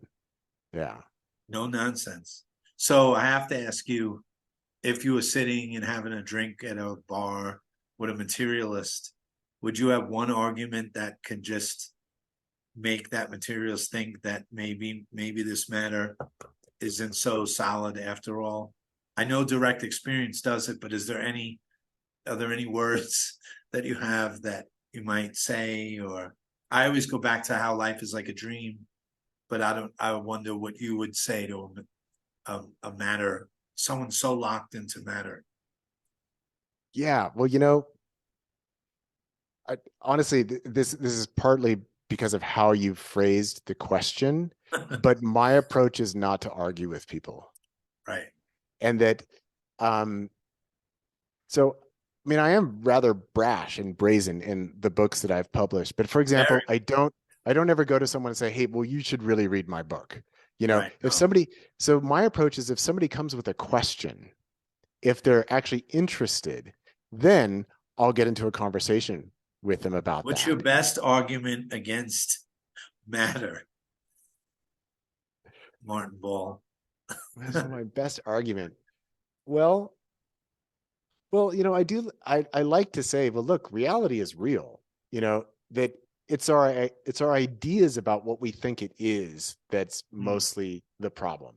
And, even so I guess if we were just to take a strict hardcore materialist, I guess I would probably go to Einstein and say, well, look, Oh, it's great. E equals MC squared. So what does that mean? It means that in some way matter is energy. And so can we then agree that energy is real? And then, again, with the hardcore That's good. materialists, okay, we've got empty space, but empty space is not empty because it's actually filled with electromagnetic radiation. There's actually energy everywhere. So everything is energy. Then I invite people to think about, okay, so matter just seems to be some form of condensed energy. So then let's think about, well, what are your thoughts? What are your thoughts made of? What are your feelings made of? Kind of going back to what I was talking about before in terms of what the ego is actually made out of. It's just these Right. energetic patterns. So I'd start to invite someone to kind of enter into this thought of, okay, everything is energy. So it's actually, we have a continuum from like very dense structured energy to more radiation, which is the least structured form of Right. energy. And then also my experience, everything is a form of energy. And then we could start to talk about, well, then how does energy organize? And then we could get into fractals. Again, somebody who's like very materialist. And we could say, well, look, we can look at a plant and you see the veins on the plant. Okay, that's a fractal. Okay, you have fractal constructs of energy in your Yes. body. It's your vascular system, it's your DNA, your heartbeat beats to a fractal pattern of expression. So we can see that there are these structures that exist within quote unquote nature. And that then even for somebody who hasn't tried them, we could show them images, psychedelic images, and say, Yes. okay, this is what people see on psychedelics. Do you notice its geometric fractal nature? Now, isn't that interesting? So if you Yes. want to say that maybe consciousness doesn't exist, right? All is material, then why are we seeing the same permutations, the same structures, the same forms across levels of consciousness and also levels of material reality? But it does ultimately come down to, have you had the experience or not? Because it's kind of Yes. like, if we take someone, I don't know if we actually could find someone like this, but if we could find someone who's never experienced love, I mean, we'd have to find someone whose parents didn't love them and they never loved Right. anyone, you know. or someone really pathological, like maybe Trump or something. And it's like there's no way we could really explain what love was to someone who had never experienced it. It just wouldn't be possible. They'd keep saying like, I don't get it. I don't get Yeah, it. it's too. But if they ever fall in love, then they'll be like, fucking Ah, that's what you were talking about. I get it now. And right. that's what the non-dual experience is. Even though we can't wrap our minds around it, we can still say, okay, I get it now, or I'm beginning to get it, or I've had a glimpse of getting it. And Totally. that's ultimately the decider, I think. Because we can't prove it in the same sense that we can prove other things, because we're not talking about a thing. We're talking about everything. Right. What do you think of? What do you think of? I see, like on the cutting edge right now, maybe not to you, but from what I'm getting from the news, that they're trying to extend the DMT experience a little longer or a lot longer, like 10 hours. Or do you think that might be the answer, or do you think it won't work, or maybe it's too much? I don't know. Um, yeah, I mean, it's interesting that they want to do it that way, because that's kind of what mushrooms essentially are. That's kind of what ayahuasca essentially is just Right. a longer form of Well, DMT, but they're looking to up the level of it. Um, and I think a lot of it depends on even how the research is constructed. Like something that we see a lot of in psychedelic circles is people asking questions about visionary beings. And so like with this DMT extended state stuff, they say, look, you can take DMT and then you can talk to aliens and stuff. And so there's all these people talking about, well, what is the nature of these entities? Who are they? Where do they exist? Can we find them? Can we talk to them? And I always say, you're asking the wrong question. That the right question is, what is the nature of the one who perceives these entities? And if we yes. can understand that, then we can understand the content of their perceptions better. It's just a fundamental shift in perspective. But if we're giving people DMT and then we're asking, okay, so did you see any beings? Okay, what did they look like? And let's compare the beings you saw to the ones that the other person saw.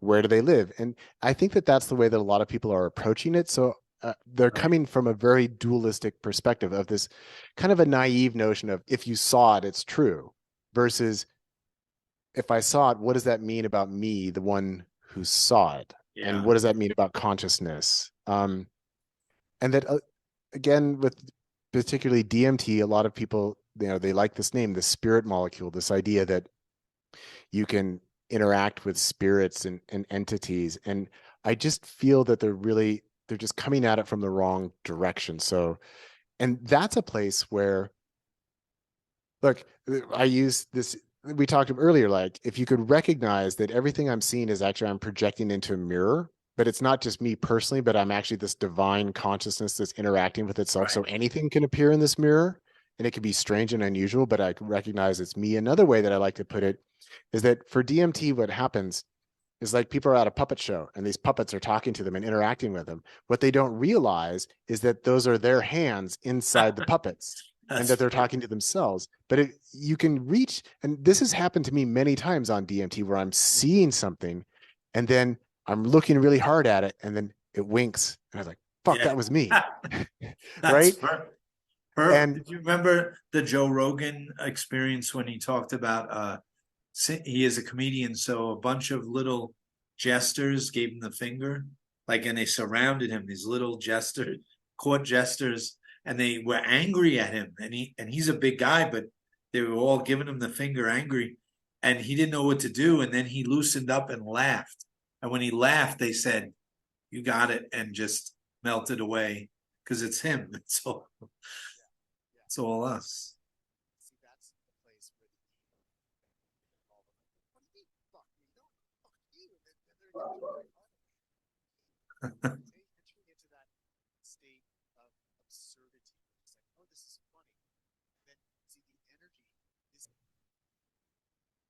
Okay, sorry about that. So I always like to say it's about the energy of the thing, of whatever's happening. So these little beings are like, fuck you. And so he could have met that with angry ego energy of like, He no, almost fuck did. you. He almost Yeah. did. And then it's going to escalate. But because what's happening is that these medicines, they amplify our energy again. So, but then if he can dissipate that energy through the kind of the cosmic giggle of like, oh my God, this is absurd, Yes. then the vision just dissolves away because he's not feeding it. It's And perfect. this is the thing, is that the ego constantly feeds its illusions. And this is Yeah. just amplified in the psychedelic state. And if we can't learn how to diffuse it, then we're just amplifying it and amplifying the story and amplifying the narrative. And then when we come back and say, I want to tell the world the story about these little gnomes that were giving me the finger and they're out there somewhere with this big fuck you, right? Versus, wow, that was absurd. That was actually just me doing that to me. Yeah. And it Like a Carl really Jung shifts the narrative. explanation, an archetype, or some, a template for who we are. Yeah. Joseph Campbell, Carl Jung show that exactly, that this is all us. Jesus is us. Buddha, we Yeah. are the Christ. We are so amazing. Yeah. Yeah. So it's just it reminds me of this was way back when. This is before I had ever experienced maybe it was before I experienced 5-MeO DMT, but maybe not. Maybe it was after that. But anyway, someone wrote me an email and he said, "Oh, I'm going to work with Salvia Divinorum. I've got this, 50 times potency, and I'm really hoping to see God." And so I just, okay, great, gave him the thumbs up. And then he wrote me back and he said, "Man, it was just like endless permutations of Betty Boop, just Betty Boop across the universe, across dimensions." And she's just kind of wiggling and doing that little Betty Boop dance at me. And he was like so mad. He was so mad. He's like, this was so disappointing that what the fuck? It's all Betty Boop. And what switched it around for him, I said, but you got to remember that God is Betty Boop too. That's right. And That's then right. he's like, Oh shit. oh shit. I asked to see God, but it came as Betty Boop. But see, That, his ego yes, reacted to it. perfect. Like that old joke of the guy drowning on the roof and asks God for help, and the boat comes, but he rejects it because he's waiting for God. And the little Yeah. child throws the life preserver and he rejects it. God, and when he winds up in heaven dead, he's like, "Why didn't you save me?" And God's like, "I sent a boat. I sent." Yeah. We expect these certain concepts and not Betty Boop. Right. Right. And That's sometimes great. those are the best ones because if we can get over it and suddenly realize, oh, I have expectations, I have Yes. projections, I have attachments, I have judgments. And that's actually what got in the way. Oh, it's It wasn't great. Betty Boop. It was me that got in the way. Yes. Full Yeah. accountability was a Yeah. big thing for me when I saw it. Oh my God, I'm the one that's been sleeping on the bed of nails, and I did it. I Yeah. did the whole thing. I blocked myself. Atheism is just not loving yourself, really, Yeah. Yeah. as who you really are, mistaken identity. That's Yeah. why I like Meister Eckhart's prayer: God, rid me of God so I may know God.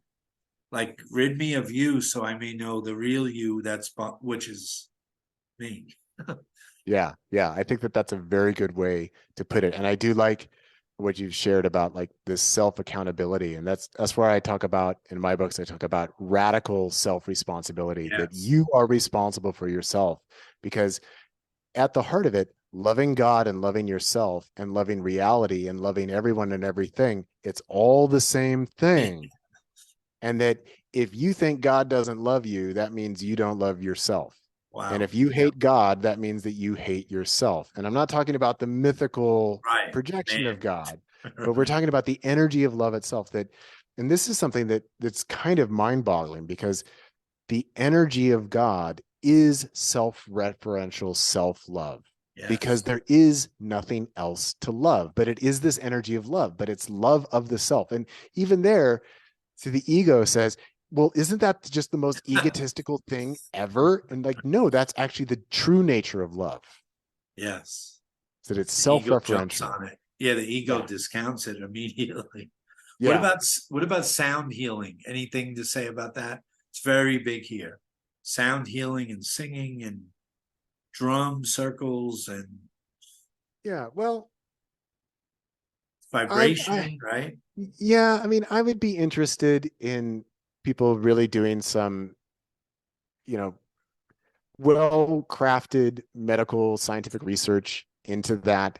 I do think that we have to remember that we all come from cultures that used to sit around the fire and dance and sing songs, Right. and that's kind of a fundamental part of being human. And I think a lot of people in the modern world have just become so displaced from that, that getting the opportunity, and also just the way that we live our lives, and we're always bombarded by sounds and you know, cars and machinery and electronics and commercials and all this stuff, that just getting the opportunity, like, I'm going to take the next 2 hours just to have a sound bath, it's Yeah, actually becomes like a healing experience for people, I just because agree. it's reducing stress levels.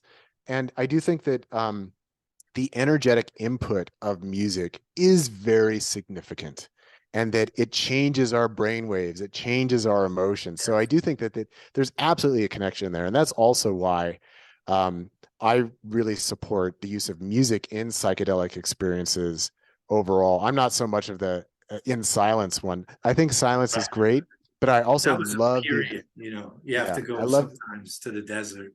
yeah, I but I had do to love go to the, the desert after Randy. I had to go to the desert. yeah, but I love the energetic input of music. And Yeah. so just getting that opportunity, that again, that we lead such busy, stimulated lives, that getting the opportunity just to lie down for an hour or two and just have people make music around you, Yeah. it just, it's good for the system. So I think it's good for people. But you know, I have heard people make claims about, oh, well, through sound healing, I got rid of this person's tumor. And that's where, like, well, I'd really love to see a scientific Right. study Right. on Right. that, see if that is repeatable. And I think that it's clouded by the fact that we do know that sometimes people do go into spontaneous remission. Sometimes diseases do self-correct, and we don't really know why. And that we can have the muddying of the waters between correlation and causation. So that's Right. where I do, you know, I'm not a scientist, but I do support this scientific methodology and scientific perspective. I do think that it's our best method for trying to sort out what causally actually might be happening at this relativistic level, where, you know, none of this is really true, but it's all just, it's relatively true. But conventionally, it's the best we can come up with in terms of, well, this seems to have caused that. Right. Um, but I would never, you know, so I'm a little skeptical about, is it really quote unquote healing people?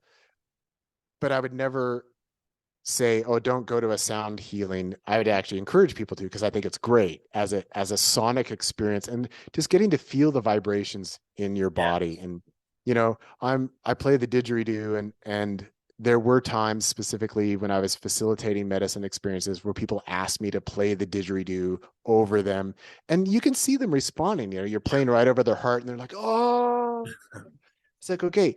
But I do like to view all of it as kind of like it's a magic trick, that really we're using these sounds, and the sound itself is not doing anything other than giving you an excuse to allow yourself to feel and transform what's already ready to happen within you. And even psychedelics, they're just a magic trick, because it's just you on the other end of that giving yourself permission to have the experience of self-recognition, of like, oh, I've always been this universal being. I'm So so glad you're using magic, because that was my old profession, and Randy yeah, and my teacher, and it's magic.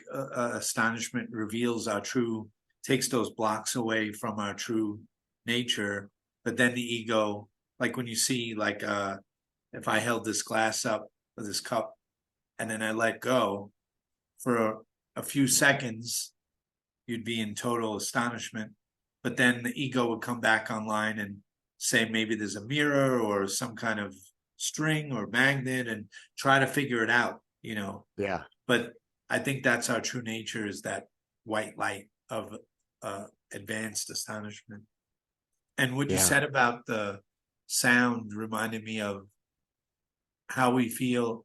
Before I came here, I took a walk in New York, and it was cement road, but behind a barrier there was all this dirt, and they were just moving dirt. I don't know what they were doing, but I looked and I felt like a child, like playing in the dirt. It brought me back to just playing in the dirt, like when I was 5, and that elemental feeling. And I think sound and fire and dirt and those, it's almost no concept. It's not quite no concept. There's still a little dirt there, but it's not what you said earlier about the noise and the cars and so much noise. And then you come down to just one element like dirt or fire or a drum or your instrument playing or someone's voice.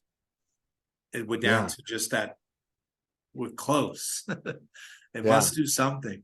So I had a question. Would you recommend, I never did the 5-MeO. Would you recommend maybe the day before take DMT? I mean, not DMT, MDMA to soften the fear? Would you think that would ever, not candy flip it, but maybe a day before, or take Well, something to lighten it? yeah. A day Or would that before, interfere? um, a day before is kind of interesting because you'd probably still be terrified the moment it actually comes to inhale. But I have noticed that pretty much anything that you might take within 24 hours before a 5-MeO experience can bleed into the 5-MeO experience. And so it can actually temper it and change it in some In ways. a good way or bad way? Or both, either way? I would generally say in a good way, but that's because I tend to like these things. But I Right. suppose like if somebody had a bad trip the day before on something, most likely if they went into 5-MeO the next day, they'd be right back in the worst part of that bad That's trip. bad, yeah. And But if actually, they had a loving MDMA experience, the greatest, maybe the next day at 8 o'clock, they meet Martin Ball and they take your protocol of the three, yeah. maybe it would be better. Maybe. Did you ever try that or? Um, well, I never specifically recommended that to any of my clients, but I did have a few clients who came to me and said, okay, I took MDMA 2 hours ago because I was really scared, but I'm ready now. Ah, Um, so and it got the them to the door. Yeah. Yeah, and I definitely do know that there are lots of people who facilitate with 5-MeO who actually start people on MDMA, and then once the MDMA has opened up and they're feeling like loving and open, and the fear response Yes. has gone down, because actually MDMA, it sort of turns off the fear part of the brain, so we don't Big have a time. lot of fear reactions. Um, and so a lot of people do serve 5-MeO that way because it's very normal for people to be very anxious and worried before a 5-MeO experience. And that anxiety actually goes up um, after you've done it, Right. because they're like, man, I thought I was nervous before, but now I know what I'm actually getting into, and like this is big. This is really Yeah. big. So whatever people can do to relax, I think is important. But honestly, in my opinion, what serves the greatest there is feeling that you are being served by someone that you just feel, I can trust this person. I can put my Yes. life in this person's hands. I trust what they're doing and that they're going to take care of me. And, again, back when I was facilitating, um, sometimes I used to watch, like I'd see people, they'd be like coming to the front door and then they'd walk away and then they'd come back to the door and then they'd walk away. And it's okay, this person's really nervous. And they'd come in and they'd tell me, I'm really nervous. But then we'd sit down and we'd have a conversation where I'd just tell them, okay, this is what we're going to be doing. This is the range of things that you might experience. This is the range of ways that I might be interacting with you. And then just that really straightforward. And I never metaphysicalized it. I never spiritualized it. I just said, look, we're going to be going into your nature as God, just matter of fact, this is That's the way fine. it works. And so then just by having that conversation, people would say, wow, well, I was really nervous, but now I feel confident and ready. And so I think that that's the most important factor versus, these days I do integration work with people. So people come to me and say, oh, I had my 5-MeO experience and I need help understanding what was going on. And one of the most universal things when people come with a difficult or challenging experience, there's almost always, and I was not comfortable with the person who served me. Like Ah, yeah. is is often in there. So that seems to be one of the most important factors, is the context. So what about someone who's wonderful and they're ready to come to you, but they're spending so much money? Like, what say they don't have the money, and I mean, before maybe they spent the money on going to a conference with Rupert Spiro or Adashanti or somebody, and now that instead of thousands there, they're going to put it into the DMT because they know it works. Is there any advice beyond when if they can't afford it anymore, or if they can't afford that? I don't know what you would say to them. Yeah. Well, Because I know this woman who's wonderful. She'll be on the podcast, who like 20 years of A Course in Miracles and not getting it, and such a good heart, and just not getting it, and read my books, not getting it, and mushrooms, not getting it. And then she took DMT, 5-MeO with a sitter, the right sitter, and she spoke like a sage. Yeah. Right after. Like, amazing. Yeah. Amazing. But it didn't stick. She has to do it again, and she'll get it. Eventually, she'll get it. But is she's spending a lot of money on it, Yeah. Well, I'm going to answer this in a variety of different ways. And Okay. First is that when I was facilitating, I always worked from a sliding scale.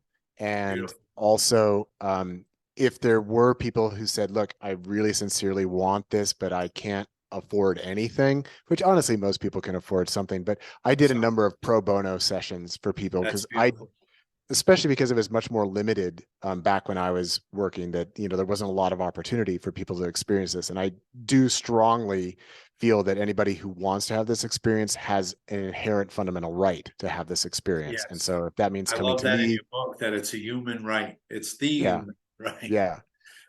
And then also now today, I mean, by comparison, most people who facilitate these days, just from conversations I've had, they charge a lot more money than I did when I was doing it. So I was actually undercharging by contemporary rates by several orders of magnitude. So, I mean, I was like dirt cheap compared to what most people are doing these days. But also, a lot of people who do facilitate, they do actually work on a sliding scale, and they do ask people to pay as much as you can, so that then we can afford to do pro bono work for people who can't afford it. And so they create scholarship funds. That's great. That's the way that some people work with that, and others just work on a strict donation basis. So people do try and be flexible, but within that, it's also important to understand that people who are facilitating this is a huge investment in time and energy for them. Like, this is big work to do this. Yeah. And so the payment that people are asking for is about in recognition and honor of that. So just out of honor for the people who are, putting themselves at risk by facilitating with an illegal substance and investing their time and energy and care into that, I think it's important to reward them financially for their services. And then also, just getting back to, as you were saying, is like, look, this is it.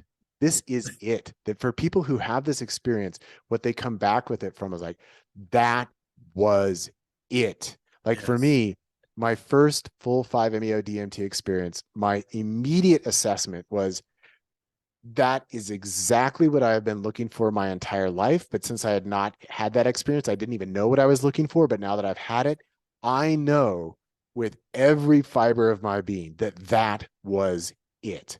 And so for anyone who is identified as a spiritual seeker, this is it. This is what you're looking for. This literally is it. And you can't put a price tag on it. And actually, going back to the woman who came on MDMA, she had formerly been a Catholic nun. And in the middle, somewhere in the middle of our session, where she was lying down and I was standing over her and I was working energetically with her, that she's looking up at me and she's just like, I didn't bring enough money. And she later explained that she's just having these thoughts of like, this is the most valuable experience I've ever had in my life. Yeah, and I just want to throw money at this guy, Yeah. you know? And so, which is not to say that everyone's going to have that experience right off the bat, because again, sometimes it takes work. But when you have it, when you get there, when you enter fully into yourself, that you know this is by far the most valuable thing that could ever happen to me, because this is going to become the foundation from which I live my life upon from here on out. Yes.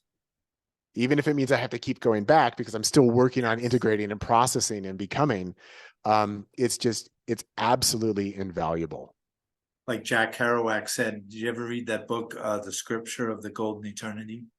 No, but that sounds good. It's such a beautiful little like 64-page book or 80 pages and it's all about he, instead of calling it God, it's the golden eternity. And he says at one point, there's nothing better than giving your brother or sister the golden eternity as a gift. And that's what you've done for years. So yeah, it's a Yeah. priceless gift. Okay. Can the non-dual state, I think I know your answer on this from your book last night, be maintained, or can some mind training afterwards? My teacher would call it putting a crowbar in that state and trying to hold that door open or that window. Would multiple experiences of it, plus meditation, plus some kind of mind training, help hold on to it and not that you're back in the prison? Yeah. So here's where I like to characterize it as this energetic process of embodying the energy of non-duality. And Right. this is very different than, say, I want to maintain the same mental state all the time. But it's actually looking at, how do I embody my energy authentically? So when we go into the full non-dual experience, that is the most authentic presentation of energy that we can experience, because it's infinite, it's boundless, and it's unconditional love. But then we go back into our ego, we go back into our bodies, we go back into our relative sense of self. And then through our judgments, our self-imposed limitations, we say, oh, well, I can't feel that, I can't think that, or I shouldn't think that, or I should feel this way, or I should feel that way. And we suffer from that. We suffer from Yes. Yeah. We create our own suffering. And so that's where I like to use these phrases of, well, you want to embody yourself energetically with authenticity. And this is different than maintaining a permanent state of being. It's actually the recognition that all energy is constantly in flux, is constantly changing. So there are going to be some times where I'm happier than others. There will be some times where something happens and I will feel sad. There will sometimes be something that happens where I will feel angry. Now, through the confused ego, we get attached to those states. We identify with those states. We project around those states. We judge ourselves and others based on what we're getting out of those different states. So the ego is constantly getting in the way and providing a narrative that's telling us what we should think, should feel, should be, and then we judge ourselves whether we're actually holding that standard or not. Versus this is a very different way of looking at things, is not asking about, am I doing it right? But it's looking at, am I being authentic? So in other words, if I'm feeling sad, I let myself experience that sadness and then become aware, okay, here's where my ego is trying to blame this other person for how I'm feeling, or I'm having this whole conversation about telling them about what they did wrong, You're versus, observing it. yeah, say, okay, I'm sad, I'm expressing that. Then what we find is that these fluctuations, that they move through us much more easily, where then we're fully embodying it and then it moves out, versus what we tend to do is we stuff things down and we hold it in, and then it leaks out in an improper situation.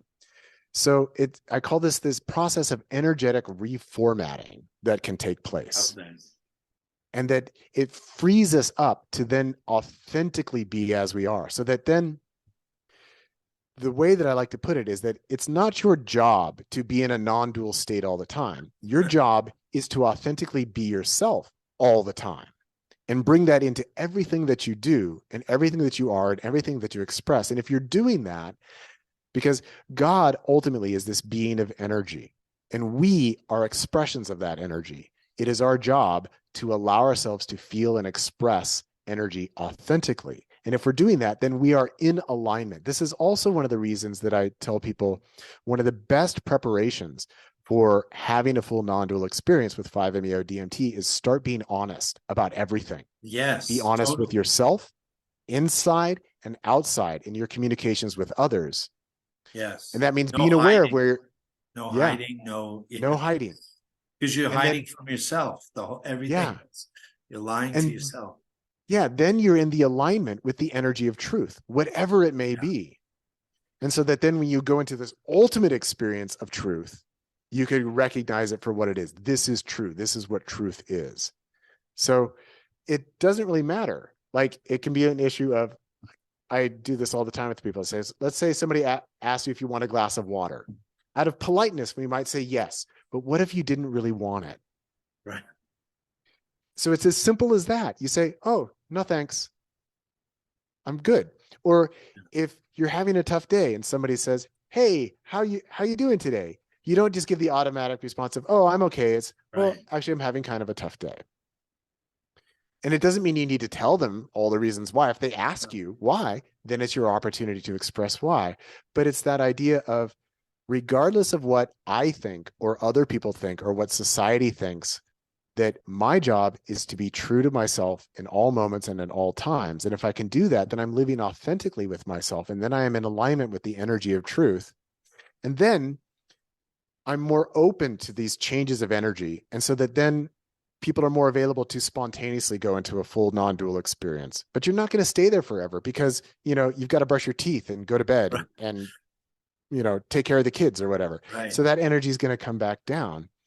And that also, when people really go through this at a very deep level, it gets weird, because what happens is that even your tone of voice, the way that you speak, that's part of your egoic construct. And that the true energy that's underneath that actually comes from a deeper place. And so people's voices actually modulate down.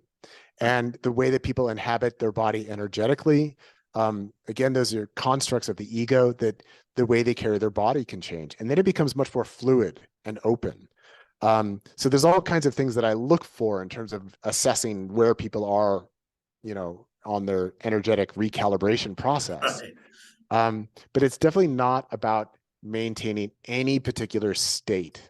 It's about, because it's only the ego that wants to be in bliss all the time, for example, or be completely detached from reality all the time. So it's about this being present. So that's where it comes down to, no, just be yourself right here, right now. Yeah. And that all of that is available in every moment. But usually it's filtered through the interactions that we're having, the experiences that we're having. So we're not in this sense of totality. And then also, just as a mind exercise, you can just continually remind yourself that every person you meet is just you in another body with a different identity, but it's still you. And even the objects that we interact with, just remember, like if I get mad and pick up my water bottle and throw it across the room, I've just gotten mad at myself and thrown part of myself across the room. Yes. And it's really powerfully reorienting when you start to look at everything I'm interacting with is me. So how am I treating myself? That's great. And it also then encourages people to be a little bit more blunt with other people, in the sense of, okay, I have now trained myself to not bullshit myself. So now I'm not going to bullshit other people. Right. And that can be a little edgy sometimes, because there's room for tough love. There's room for calling out bullshit. There's room for saying, look, you're issuing a projection. I'm not going to participate. I'm not going to play along. Right. And which is still loving. It's real love. It's love underneath. Yeah, because it's truth. Yeah, it's truth. Truth and love, these are synonyms. Truth, love, God, energy, reality, these are all synonyms. Like you said with your book, if you're not about love, put the book down. If you're not about freedom, put the book down. If you're not, just put it down, because it's all the same thing. Yeah. That's beautiful. Yeah, and if you go back to how a dream works, that's how I learned. Always go back to how a dream works to retrain once you've been there. And like you said about throwing the cup, you've been throw. It's all made of you. The cup, the ground, the liquid. It's all you. So why are you throwing it across the room? Yeah. And you know, when I was going through my process, and it still kind of rubs me the wrong way even now, but this was even more so early on as I was going through this and really recognizing that everything is the self and everything is God. That whenever anybody would say, "Oh, I hate," even if it was something like somebody says, like, "I hate Nazis," just like the word hate was just like, Yes. mm. It's like, Yes. Don't that do it. because Yeah. I'm feeling that, you know, hate. It's one Yeah. thing to say, I disagree with Nazis. I'd rather there not be Nazis. I'd rather that people not be racist. But to say I hate it is like investing a particular kind of energy of rejection into That's something. great. And that's where I was just like, oh, it's like I'm in a sense, I'm kind of taking it personally, even though I'm not a Nazi. But Right. anytime anyone says hate, it's Right. like I feel that, like, oh, it doesn't feel good. Yeah. Yeah. I love that.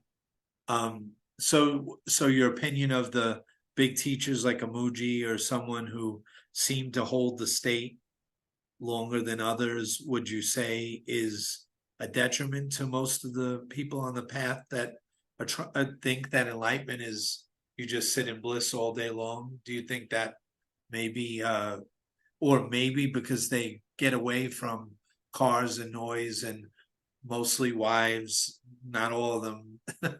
Yeah. Sometimes they're with their students or whatever, but they get away that maybe they can hold the state like in a monastery. They're basically in a monastery and they're not doing Yeah. any Yeah. paperwork and busy work, like, so they're freer that way, so they can Yeah. hold it longer.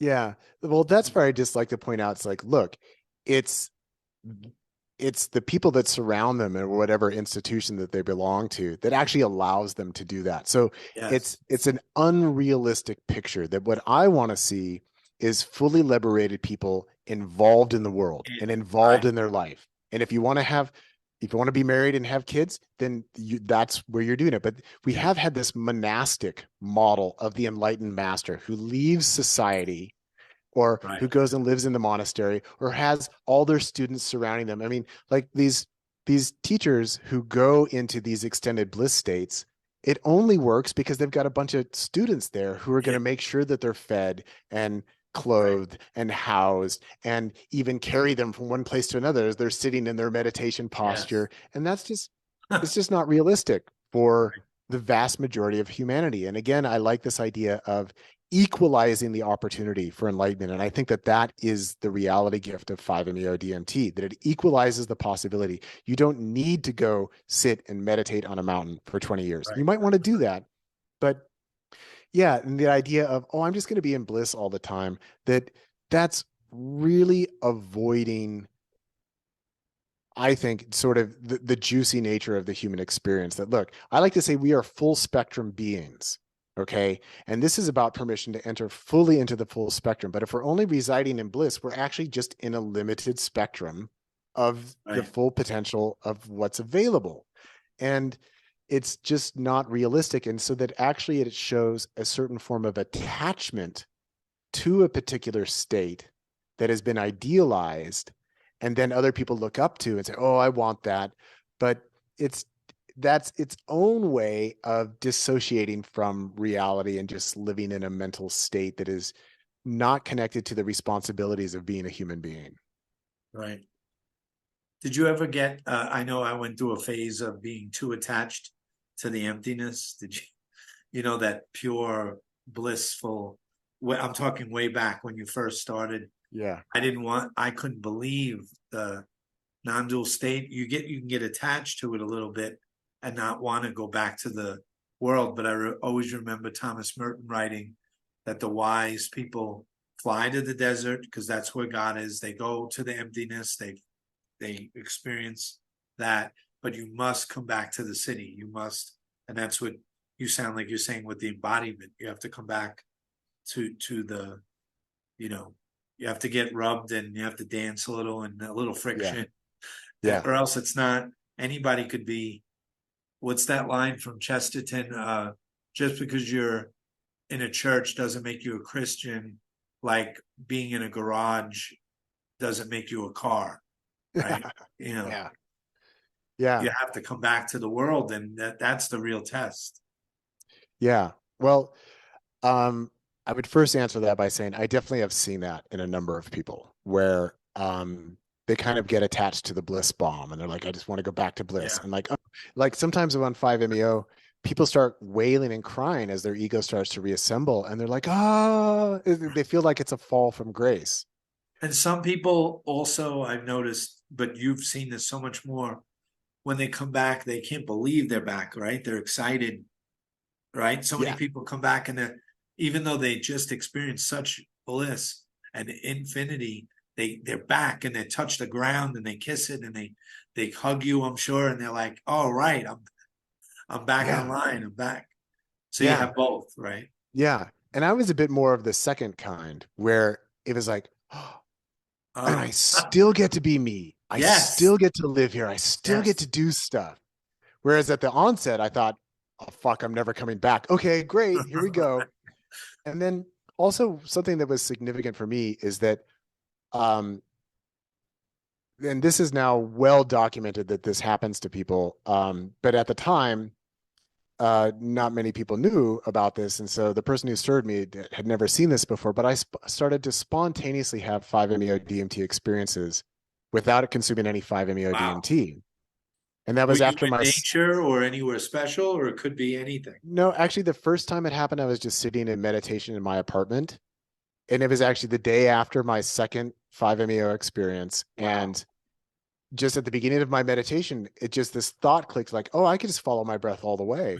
And so it just started happening to me. And so it was like, okay, the ego got out of the way so that I got to go all the way into the universal oneness. But then it was like, actually, this is now trying to come through this direction. So the trajectory changed in that sense. And so that kind of then became my focus of course, my ego reacted with like, well, why is this happening to me? What does this mean? What am I supposed to do? But it kept coming through more and more and more, but still in a state where I can interact with the objects of the world, but I'm feeling this energy. And so for me, during that time period of early 2008 to mid 2009, I went back to 5-MeO DMT maybe 10 or 12 times during that experience, during that time period. And I kept going to it because I still felt like, okay, there's more that I'm learning here. And so each experience was building on the next, but it was never, oh, I just want to get back to that. Oh, I just want to get back to that. It was always, I want to go back in because there's something happening to me here. Right. And I'm in this process and I don't know where this is going, but I want to continue the process. So I wanted to keep fueling it, but it wasn't, for me, it was never an escape. It was always about becoming and coming in, Right. not about getting out. But I certainly have seen that many times of people just wanting to get out, wanting to get out, wanting to get out and go back into that non-dual state. Well, And so that's where beautiful. it becomes So its own beautiful. attachment. Yeah, yeah. You get Alan Watts told Ram Dass in a temple somewhere, you're becoming attached to the emptiness, which is a great line. Great. So, Yeah. so what would you recommend to someone struggling, they're on the path, they're trying. What would you recommend? What's Martin Ball's recommendation for this student? They're listening to this, they hear you, they hear about this. What do they go to a mystery school? Do they read books for a year? Do they dive in? Do they just save their money and find a good teacher to guide them? What would you Well, say? as someone who has spent the last 15 years working on really carefully articulating this and about how to work with it and how to understand it and how to navigate it all, the first thing that I would recommend for anyone who wants to work with 5-MeO DMT is, of course, I say, get my book, That Entheogenic book. Liberation. That's the best Yeah, book. because this is, and I'm not just trying to toot my own horn or anything. No. It's just, this is just a fact. This is the most comprehensive book that exists about the 5-MeO DMT experience and its relationship to non-duality. There is nothing comparable that you can find anywhere out there on the No way. market. And this is the kind of book where I get two reactions from this book. Well, three reactions. One is someone says I started reading it and I threw the book away because it just made me so mad. The other reaction is I am so glad I found this book before I had a 5-MeO Ah, DMT experience. Or then afterwards, the next comment is people saying, I'm so glad I found this book because this is the first thing I've encountered that actually helped me make sense of what it was that I went through. And so I come from the position of I do think it's best to educate yourself and know what you're getting yourself into first.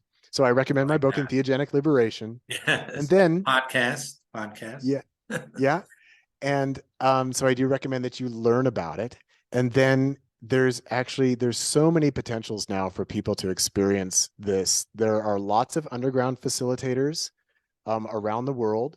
There are places where it is legal and where people facilitate, such as in Canada, Mexico, Costa Rica. So there are retreat centers that We people have a can go magic to. shop down the street, and it's not no Yeah, cups and balls and magic. It's yeah, all medicine, all yeah, physical. yeah. So And there's the lots of police are right places. next door, and they don't say a word. Yeah. And now in the United States, something that's happening is a lot of people are filling out the paperwork to become registered as an entheogenic church, and a lot of them are serving 5-MeO DMT Beautiful. as their sacrament. So there's lots of possibilities, but it can be hard to make the right connection and define, and especially again because there are so many different styles. And if anyone who's curious about that, then there's my book, Facilitating 5-MeO DMT, which is an anthology of different people's approaches to how they work with 5-MeO. So there's lots of different ways that people work with it, and you got to find something that works best for you, ideally. But at this point, it's not hard to find. Back when I was facilitating, it was Yeah. very hard to find anyone who was making this experience available. But it's a completely different landscape today. So it's not as hard as people might think. Even you can go on Facebook and you can research like 5-MeO DMT groups, and there'll be all these different Right. groups that show up, and you can find a way in. So it's definitely out there. McKenna would talk about that in the 70s, like find a group, and you couldn't find a group as easy. I don't know how Yeah, you found a group maybe in the back of a magazine or something in the yeah. 70s. But it's But so now easy you're these right. days. You just Google, you can find something somewhere, Yeah. and your And books are out there. yeah. And even you mentioned like podcasts and stuff, that back when Yeah, I started my podcast in 2008, there was maybe 3 or 4 podcasts talking about psychedelics in total. right, right. That's it. And now there's thousands. So there's Yeah, so much more accessibility and information.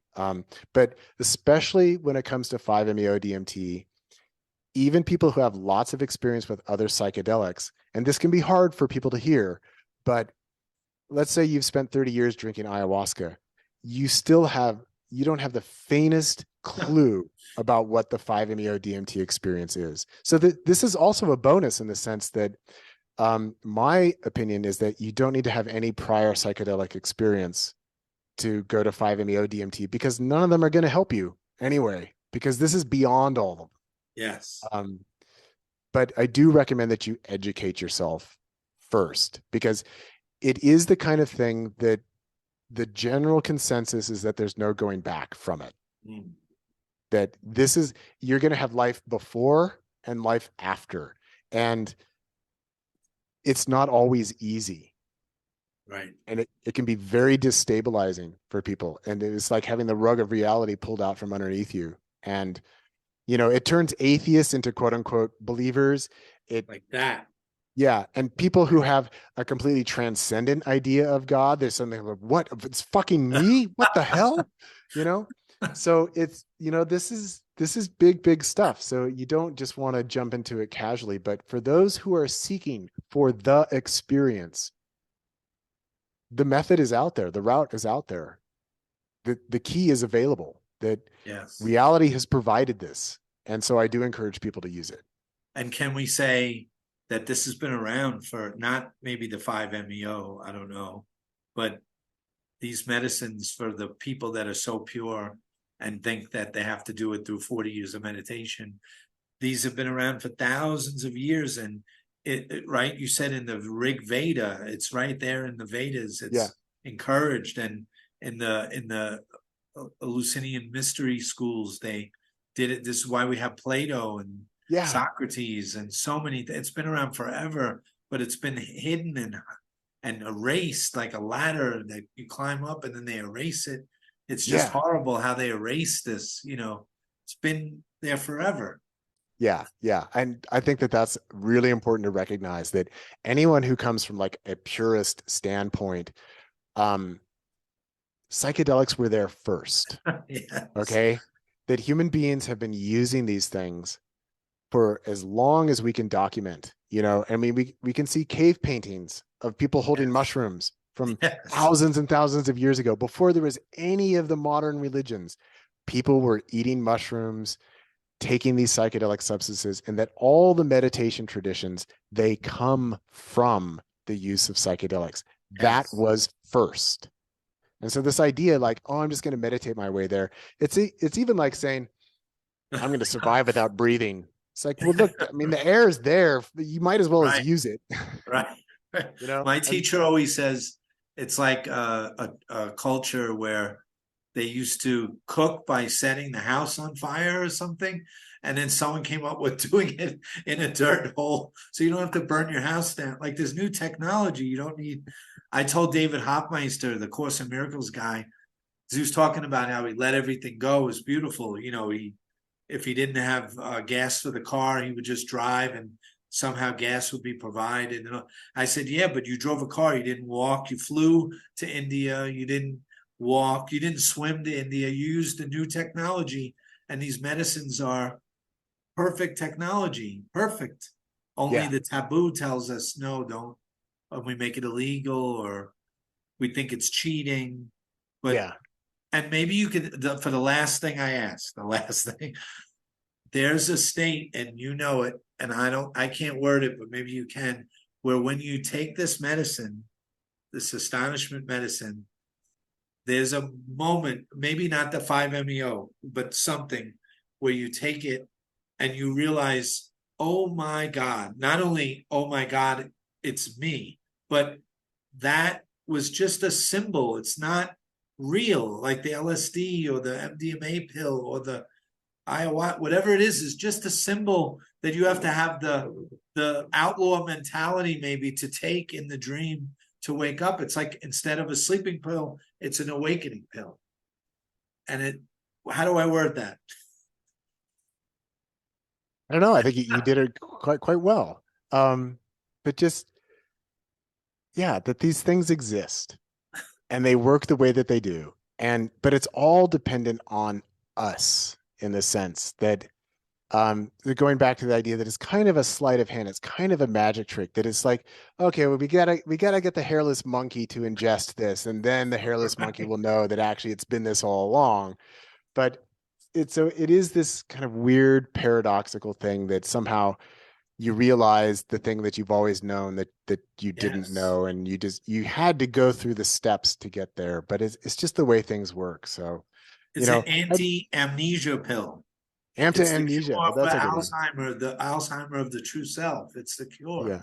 It's here. It's right here. Yeah, it's right here. So why not use it? Yeah, use it.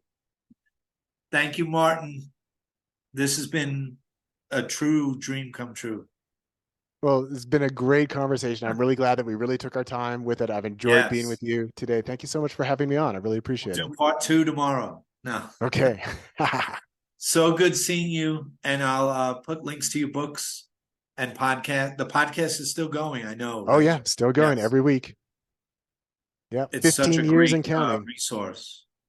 Thank you so much. And we'll see you next time. All right. Stay astonished. Yes. Take care.